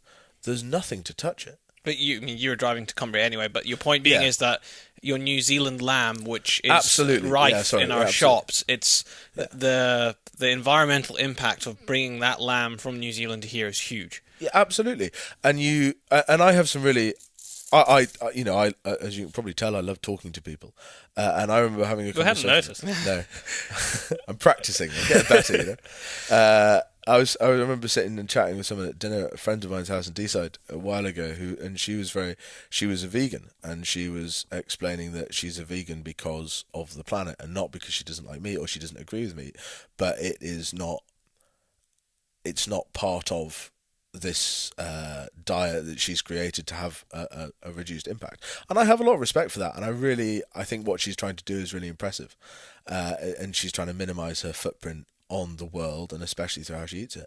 But I was kind of sat there going, yeah, but you could definitely eat wild meat, and wild meat you source locally yourself ticks all of those boxes. And also, by the way, just on the point about vegans, and it was something I remember that coming up there, is, has anybody ever met a lifelong vegan? Because I've only ever met vegans that have either been doing it for a bit or ones that were a vegan and gave up. I've only met. I haven't. I've not met a lot, to be fair. Yeah. So I've only met ones exactly what you've just said. Either recently kind of started, which you can tell because they're thin and pasty, or have given, or not given up, but gone to more of a vegetarian diet. Absolutely, and they've started because, and I think that and I don't really know what I'm talking about on this, but surely that's because we've designed to eat meat and we've evolved that way. I mean, that's undeniable. And you must have to eat a lot of. They do deny it though. In fact, only last week I watched a video of a vegan denying that the reason why we've evolved with our teeth the way they are, apparently it's for cracking nuts and berries, which I've got no doubt that we obviously did eat nuts and berries. But we do have canines. Well, there was research out, I think it was just this year, about our brain development and the consumption of protein developed our brain the way it is today. And I think I talked about this before. My wife, she follows quite a few yoga people on Instagram, and there was an Australian woman, and she went vegan earlier this year, and she did it for about 3-4 months and then gave it up. And then her huge explanation of why she gave up, because she actually became physically sick, unhealthy. She said it was a ridiculous amount of vitamins she was having to take to supplement it. And I was like, well, yeah, it kind of makes sense if you're not taking in everything you need. And that's where I think a vegetarian diet's more of the middle ground in between. Yeah. Or even just, I think you could quite reasonably have and there seems to be guys in the States doing this now who are... Locavores. Is it the guy, the Facebook manny? Did he not Which start... one, Sam? No, the guy who started Facebook. What the hell's his name? Zuckerberg. Him, Yeah, locavore. That's what they call Is that what that's called? Yeah, and he started only eating stuff he killed himself. Yeah. And he got loads of flack for it. But you can't... that is a seriously cool thing to do, and you can't not respect someone who take that decision. There's definitely that movement coming in from the States. As always, we are miles behind when it comes to that. And I've seen a little bit of it here. Sort of, it's becoming a kind of trendy hipster thing down in London, where people want to go and take a life to eat that life, and that's okay. Seems okay, and I would definitely encourage people. Well, first of all, what you said, definitely be concerned about our impact on this planet, because our impact is quite disgusting as a human race. But there's a lot that you can do to alleviate it, and from a food point of view, just look at game. Yeah. Because there is such an easy way to shift your meat impact. Do you know what I thought was really cool on the internet again, as all these things you see? There was this girl, and she was talking about environmental impact, but to do with plastics, not to do with what you're eating. And she was basically trying to reduce her plastic intake to the house to next to nothing. That was her goal, and she basically achieved it. I think by the end of the year, it was like a handful of rubbish she had, and she basically achieved it by going to the butcher instead of supermarket, and she would go to the butcher with her own things for her to put it in. It didn't have to be wrapped. So it didn't have to be wrapped, so she could reuse it. And then she was going to the grocery store, like a local grocery store, to pick up loose vegetables once again, and then everything else, like her marmalades and jams, she made them all herself and jarred it, and all her stuff was stored in glass jars that could be reused. And it was just something like that. I just thought, that's kind of... But the crazy thing about that, everything that you've just described there, is how it used to be. Yeah, milk bottles is a prime example. I remember it was amazing. You used to have the glass milk bottles in the milk box. The milkman would come, drop them off, and then you get your new ones. I used to love pressing the foil top. And it probably became not cost effective to, one, have the milkman, secondly, have to wash them. But on an environmental point of view, having those milk bottles reused. And you say it's not cost effective, but now if you... And I have a very little bit of experience about this through something else, which I'll talk about in a second. But if you started an ethical, organic, free-range dairy that did everything in glass bottles, and people could be a member of your dairy club, you'd charge people in London like 80 quid a week to get a bottle of meat. No, categorically. I think when the milkman kind of thing, that was in the 90s. Yeah, well, so I was born in 93. You were looking a bit blank. I was like, I think you were starting to sound a bit like my dad. I'm only a few years. You know that back in my day sort of thing. I'm was only getting that way. 6 years older. I'm only a few years older than you, but I distinctly, because I still know the milkman's name. It was Ronnie. Yeah, there you go. Roddy. Yeah. We must have just missed it. But no, so there's something that I've now Shit, have we? Oh, I can't swear. Sorry. You That's can. okay. Can you swear? You can. Yeah, we just have to Wonderful. We just put a little explicit sign. or beep you. Okay, that's good. And We've had all sorts of stuff dropped on this before. And I'll tell my mum not to listen to it 'cause she hates it. So the past the past 3 years, I've been involved with a restaurant in London called Lyle's, which is in Shoreditch. Which for anybody that isn't in the restaurant scene, and I have to hold my hand up and say I didn't know who they were before they organised this, but it's run by a guy called James Lowe, who's a fantastic chef. He studied with sort of Heston Blumenthal and at a place called St. John's, and he pioneered and was part of that movement of nose to tail eating that became trendy a few years ago. James very much thinks like that, and he is a really passionate game chef. And he loves cooking game, and his restaurant has a set menu, so if he's cooking game, and at this time of year he invariably is, people eat it. And he's got his Michelin star, and I've got a cousin that lives in London, and I remember when I rang her up, when they rang me up a few years ago, so 3 years ago they rang up and basically said, we want to bring a load of chefs from all over the world to Scotland and take them shooting and hunting with you, and then they'll cook these dinners in London. And they'll use game, and they'll be inspired by their time in Scotland. And I said, yeah, that sounds really cool. And at the time, it was about September, and he wanted to do... I had about 2 months' notice the first year, and I was really busy, and I was like, yeah, that sounds great, but I'm really manic. And I had no idea who he was. So I rang up my cousin in London, who's quite trendy and knows London things, and I was like, have you ever heard of this restaurant? And she was like, oh, it's amazing. It's like the place in London. I was like, oh, interesting. And he wants to come and shoot deer. So anyway, we've now done that for the past 3 years, and we've had a scalp of chefs from all over the world. And they come here and they go shooting and hunting and fishing as well. We take them salmon fishing, which is a bit of an oxymoron because we take them fishing on the D, and you can't kill the salmon you catch on the D. Yeah. So they have to sort of look at supper and then watch it swim away. But we get these chefs in, and we try and teach them a bit about why we're doing these things and everything else. And they shoot deer, rabbits, pigeons, ducks, and skin them out, and they get involved in every part of that, and they go to London and take that to that market of people and say, this is what inspired us in Scotland.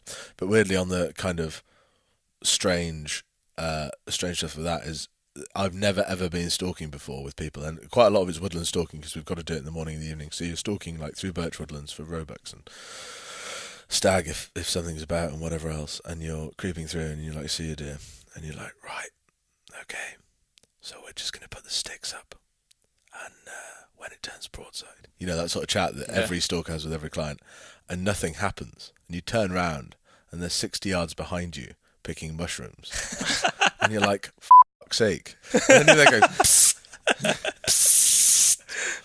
And we have that every year, and it's like an ominous. I do it with some really good friends of mine that I work with, and so a couple of us take them stalking and everything else, and it's like this on-running joke. And the latest one this year was, the green crusty lichen that grows on birch trees. Oh yeah, it's not old man's beard, but it's not. It's not as soft as that, but you know exactly what I mean. Yeah. So the kind of crusty version of old man's beard is €200 a kilogram in Copenhagen. What? Yeah, and they deep. There's fry loads of it. There's loads of it, and I'm kind of exactly. And I'm kind of shooting myself in the foot because I was thinking about going into this market, leaving deer alone, and going into lichen. Because when the Scottish government have shot all the deer, I'll collect lichen, and they can eat it in Copenhagen. But these people, and they come, and what I've found, and it's amazing because you get such a vast, and they come from Mexico and Singapore and all over the world, and they come here, and in most of these places, in Australia and in America and quite a few other countries, you can't sell wild game. They can't ring up a game dealer and get a wild deer carcass. It cannot be done. A bit like you can't sell fish caught in our rivers. Exactly. So you get... I remember an Australian guy, I think it was an Australian guy 2 years ago, or possibly last year, and and they do a big meal at the start, and James cooks all these different cuts and everything else, and he's a really good chef, so it tastes pretty amazing. And this Australian guy was like, I don't really want to try the venison because I've had venison before, and it wasn't that good. And I was like, you're eating a grouse's heart at the moment. I was like, you should try that. And he tried it, and he was like, that is a whole different world. And he'd had farmed venison from Australia, and he couldn't believe the comparable. And every year these people come and they tell us, because there's about 5 of us that do it all together, that guide on it, and they're there going, this is the most amazing resource you have in Scotland, and why isn't this in every restaurant? And it's this kind of really obvious thing that everybody seems to be able to see because they can't do it, and we have the ability to do it, and we're just rubbish at it. And getting that into the general public's consciousness is, I think, one of the big challenges we face. And to just turn around and go, if you want to eat healthily and you want to eat well, then wild meat is something you really need to look at. And that comes down, like so many of the problems I think we face, not as an industry but as a community, which I think is probably a better word for it. It comes down to our abhorrent attempts at PR for ourselves. Yeah. And the fact that we 100%. Yeah. we can't seem to get ourselves into a position where we move forward. We seem, there are still people who think a good hunting video is guys in realtree camouflage taking kill shots and high-fiving. And you're like, going yeehaw. Get to like, why would you, why is that what you want to celebrate? And it's a really challenging thing. And I use social media a wee bit, as you guys know, and I went through a little period where I was like, I'm not going to post anything dead on Instagram, because I was really conscious of this, and I was like, it's my industry, it's my career. I've got to, I've got to do it properly. I can't preach and not do it. I was like, I'm not going to post anything dead on Instagram. So I went like 6 months, didn't post anything dead. And then I thought about it more, and it was something that I discussed with people and I discussed with clients. And I had a guy from, I think he was Belgian, came talking to me, and we were chatting about this. And he said, he said, but you can't be ashamed of what you do. He said, you can't hide away from the fact that you kill things.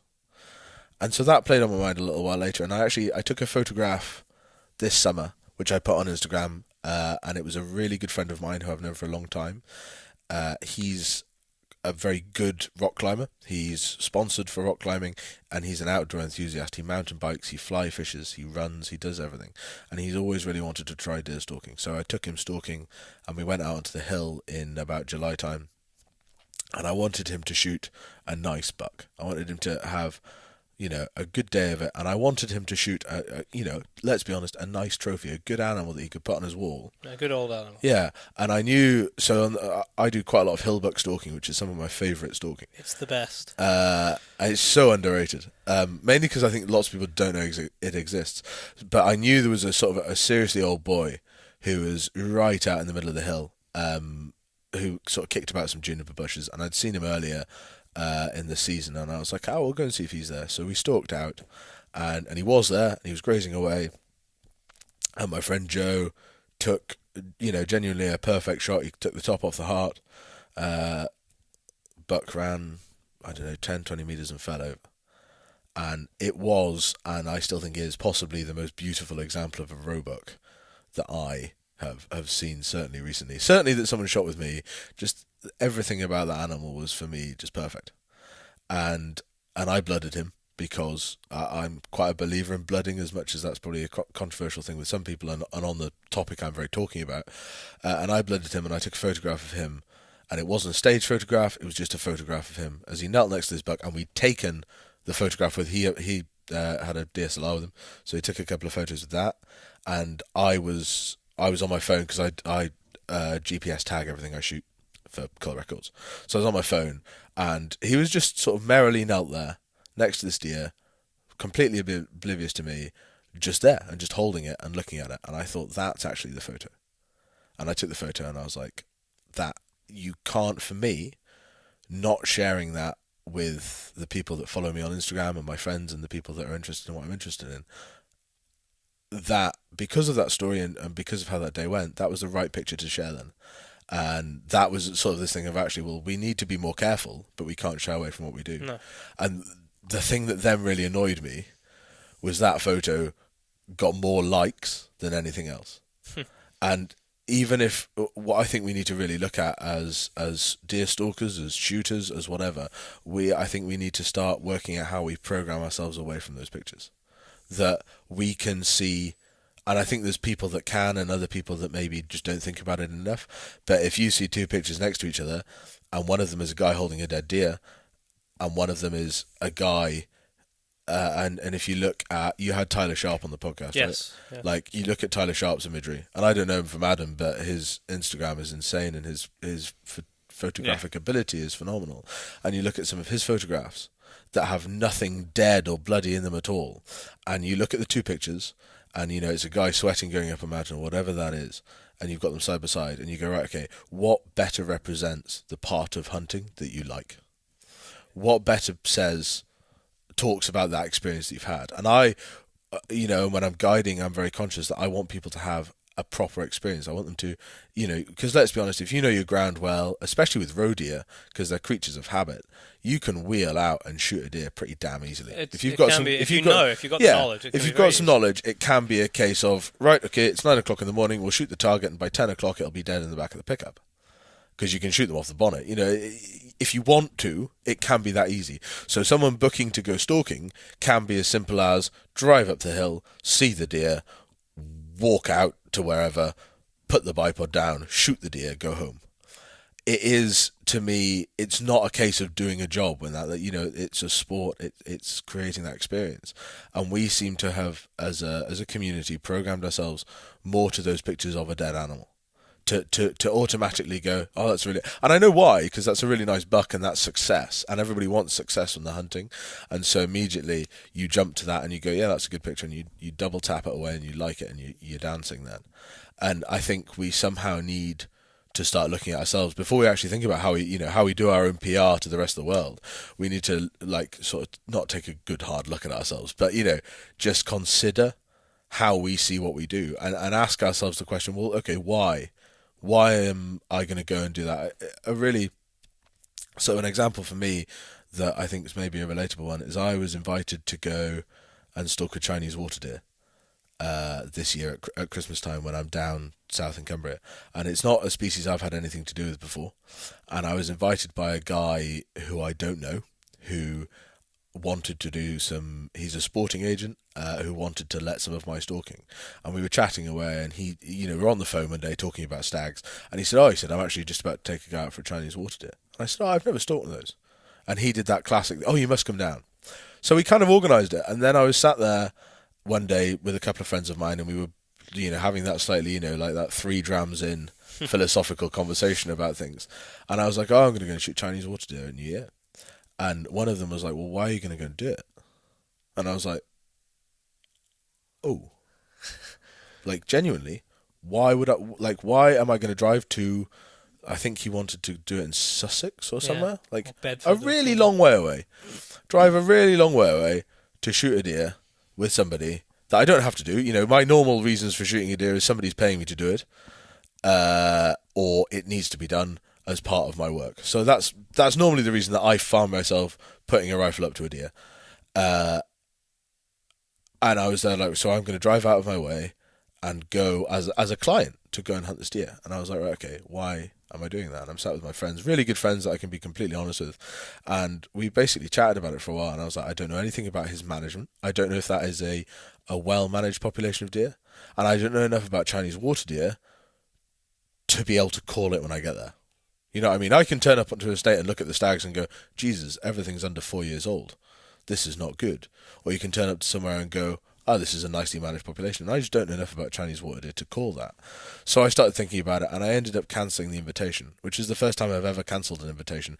And as I'm saying this on not the radio, but like the radio, it sounds really snobby and a bit dickish, I think, to say, you know, a really kind invitation for somebody, and I turned it down. And I did it because I didn't have enough faith in him that it would be for the right reasons. And that sounds really terrible, but that's my honest opinion.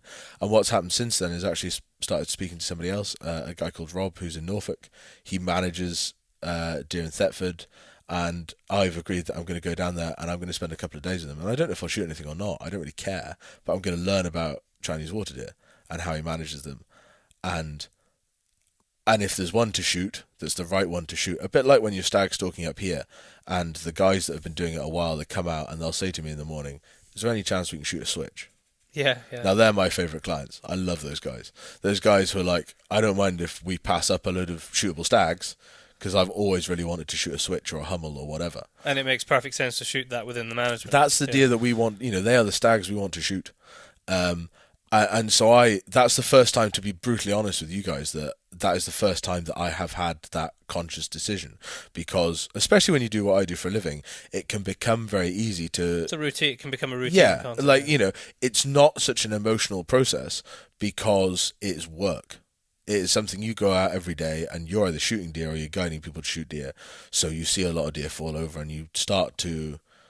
Just desensitize. Yeah, a little bit. And that's part of the job, and that's fine. But that's the first time, the Chinese water deer thing is the first time I've actually been conscious about it and gone, Jesus, I need to sort of make an effort to go that extra mile. And I really hope, not that I'm leading the way or any of that kind of bullshit, but I really hope that there's more people thinking like that, because I don't see how else we can keep going into the future. Yeah, no, I 100% support that, and it's something we've said before, is that we really need to ask the question as hunters, and ask it of yourself much more frequently. If you may, there might be some people who've never asked it at all. Why am I doing what I'm doing? Yeah, and try and ask that question. You can ask that about your job if you want. Why am I doing what I'm doing? Yeah. Ask that about your job. I do my job for all the women and all the money. Yeah, I asked that about my job. Up yet. But try and ask it from the point of view as, if you've got to give the answer, what would somebody think of your answer if they don't know you and they're not involved in shooting at all? And see if it makes sense, because I promise you there are a lot of things, and we support a huge amount of aspects of field sports and things that are going on in the countryside, but there are a lot of things that people do just on an individual basis where if they truly ask themselves the question, they probably wouldn't do them anymore. It's not because necessarily the activity is wrong, but they're probably not doing it for the right reasons for themselves. I say that the first time that sort of question ever came to me, I remember shooting rooks. Where my mum lives, it's the biggest rookery in, I think, England or the UK. Scalps of them. And I was out shooting crows, and I ran out of crows, so I started shooting rooks. And I was sat in the corner of the field with the Benelli, like, popping away at these rooks. And I suddenly realised, I was like, what the am I doing? Like, they eat leather jackets and worms. Why am I shooting a rook? I'm not going to eat it. I'm shooting them because it's crap. You can, but I'm not going to. I've got a movable freezer full of venison. I'm not going to eat a rook. But, you know, and that was the first time, and I've not shot a rook since, because there's no point.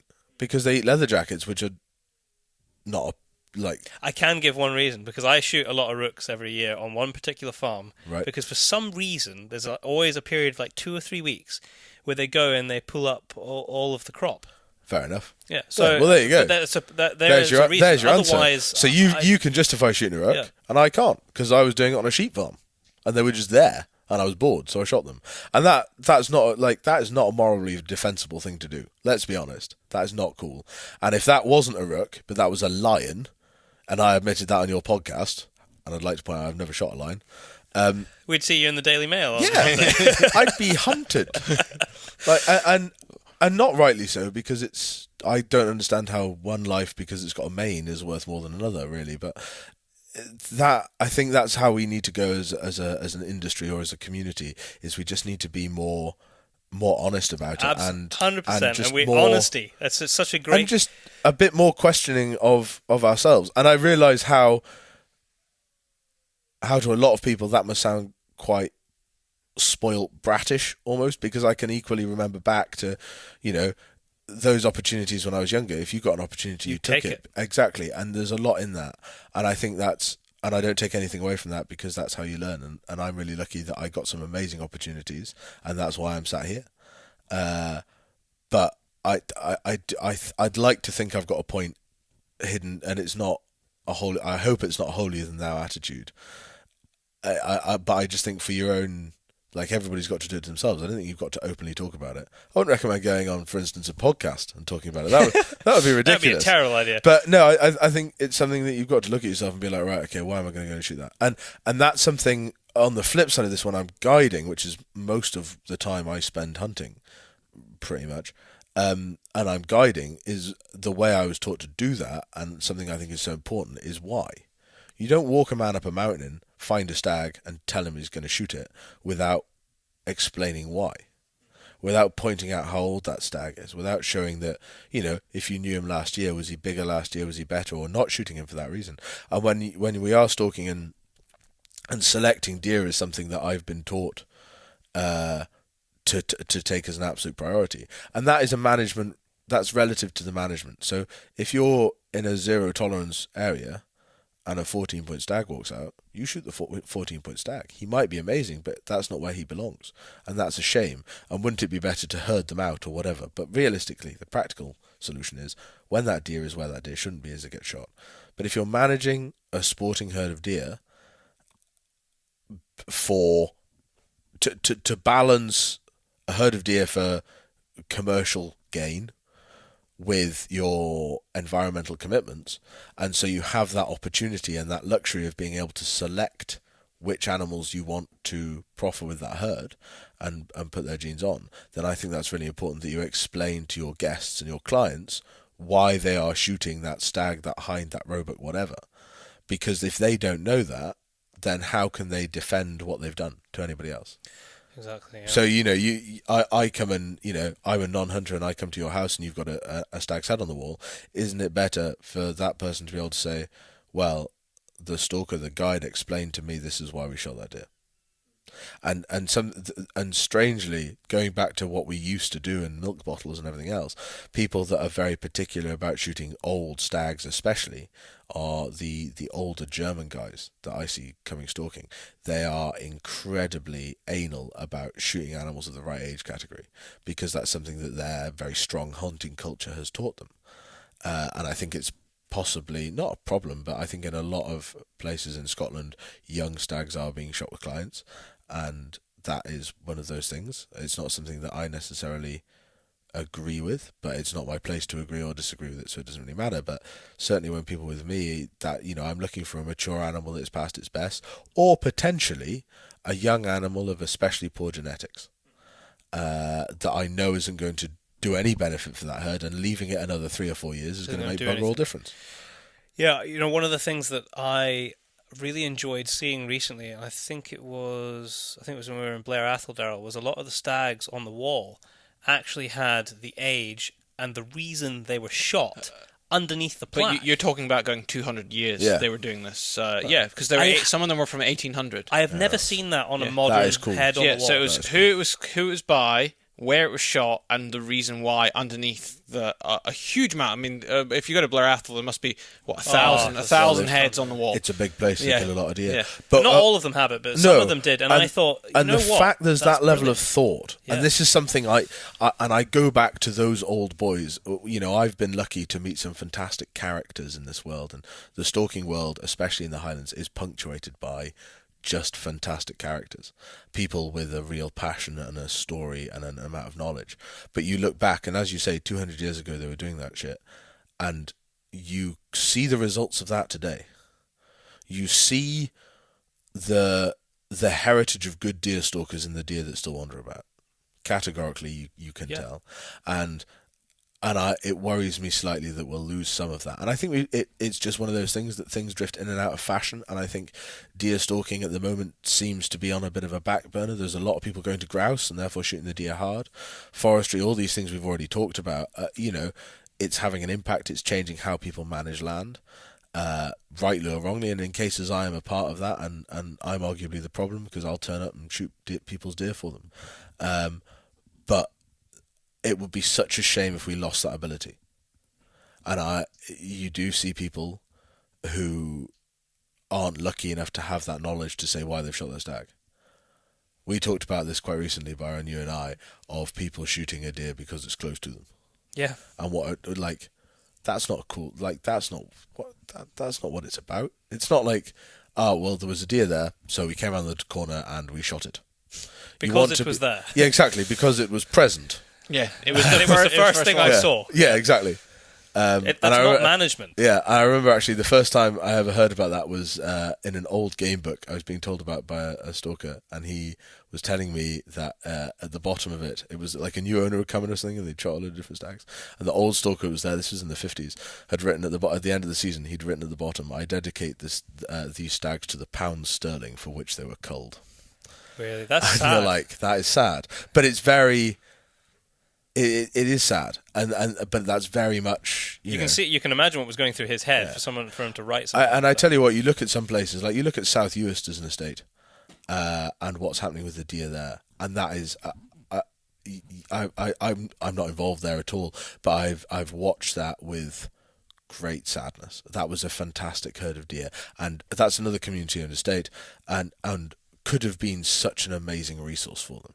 Like, you see the quality of stags they had there, and the market they could have got into, and you're like, why the fuck are you shooting them on the Macca in December to protect your croft? You've just knocked 2,000 quid on the head for the sake of 140 quid from a game dealer. Yeah. Are you daft? And there isn't that connection. And, South Uist is an estate, and I call it by name because I'm not involved, and I stand by what I say, and that it just, the deer there, their days, I think, are numbered now. And, I mean, equally, they're shooting huge bags of snipe, or they have been doing. Historically, they've shot a lot of snipe there. It's an amazing. It's got a lot of. I look at that with a lot of potential for a sporting experience for someone. There's fantastic stags. There was with the right management. Yeah, exactly. And instead, stags are being shot. I remember I read an editorial piece about it. Just they had a deer management group meeting there, or a deer group meeting or something, and there was the community all came and gave their opinion and everything else. And it ran. There was a West Highland Free Press, I believe. I might be wrong about that editorial piece about it. And it was written by someone on South Uist, and it started with, our islands have a vermin problem, and it's red deer. And that just it's a mindset, isn't it? It just makes you want to give up. Like, you just...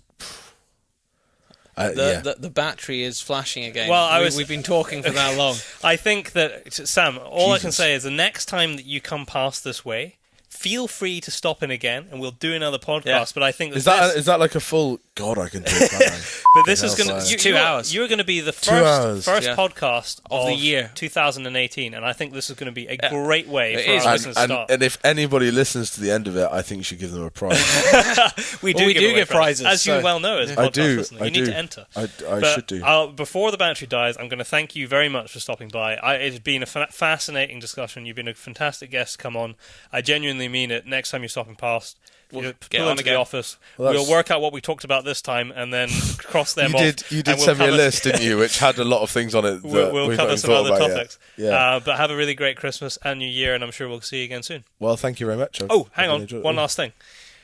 If people want to speak to you, you're going to be somewhere soon. I can't remember the details. Tell people quickly. Well done. Yes. So quickly, and I'll mention it at the start as well when we do the intro. So I trade under Ardale Deer Management, ARDALE. And me and a very good friend of mine, Bradley Borner, who's up in Aberdeenshire, we do an awful lot of work together, a mixture of guiding, stalking, some contract work, but also we do a lot of instruction, and we run courses in marksmanship, deer stalking, long range shooting, all sorts of stuff. He's an ex-Marine sniper, insane amount of knowledge to do with shooting things with a rifle, frankly scary ability as well, but a lovely guy. So we do a lot of work together, and we are going to the British Shooting Show, which is the day after the hind season. So it's the 16th of February for 3 days, and we're going to have a stand there. If you want to come and tell me how awful I was on this podcast and how bored you were and how you fell asleep, if you're still listening now, which you probably aren't, then please come along. And yeah, I'm happy to talk more if anybody wants it. I'll mention it at the start of the podcast as well. Thank so you. People can remember. But yeah, because nobody's going to get hit, let's be honest. Thank you very much, Sam, and have a safe travel south. My pleasure. Thank you very much. And that's it for another 2 weeks. Don't forget that we normally come out the same time every 2 weeks, which is the Thursday. So check us out in 2 weeks' time on the Thursday. And there's only been 2 occasions that it has not come out on the Thursday. But we've always had good reason. We've always had good. First one was internet problems, and I'm pretty sure the second one is because I almost died. Yeah, you had an accident. Yeah, I had an accident. And then I forgot to put it up because I was stressed out. I think that's the reason. I can't remember. Anyway, yeah, thanks for listening, and don't forget that you can contact us on the old Facey B. We're on Facebook for anyone that was wondering. I was trying to be cool. Okay. Yeah, trying to be cool. Trying to be cool. Instagram, Insta-G, Pace_brothers. We've got an amazing followership on that, so follow. We're also on Twitter, but don't bother tweeting us because we never really look at it. We just have it because it's there. Or contact us through our website, which a lot of people do. Our website, a lot of people do. thepacebrothers.com. If you're having struggling, listen to us on any platforms. Let us know. We'll help you out. We are on loads of platforms. And I can tell you, just to finish off, that the next podcast is also going to be awesome. We just recorded it today. It is with Phil Massaro, who's been on the podcast before. We were going to talk about ballistics, and we never even got there, because what came out from the conversation which started about the Dallas Safari... We only asked him one question, which was, how was the Dallas Safari Club? And he told us, and then we just... I don't know where we ended up, but where we ended up was actually really cool, and some great content came out of that. Phil will be probably a guy that's been on the show the most after this podcast. It will. He will. And he is going to come back and do the ballistics podcast. Very knowledgeable about which ballistics. I've been promising everyone, and every time we've intended to do it, we've ended up talking about something else, which has been very, very good and interesting, but we never get to the ballistics. But that's coming up next, and this podcast with Phil is in 2 weeks. So just to wrap up quickly, if you have any suggestions for guests or topics you want covered in the following 12 months of this year, please let us know and we will arrange it.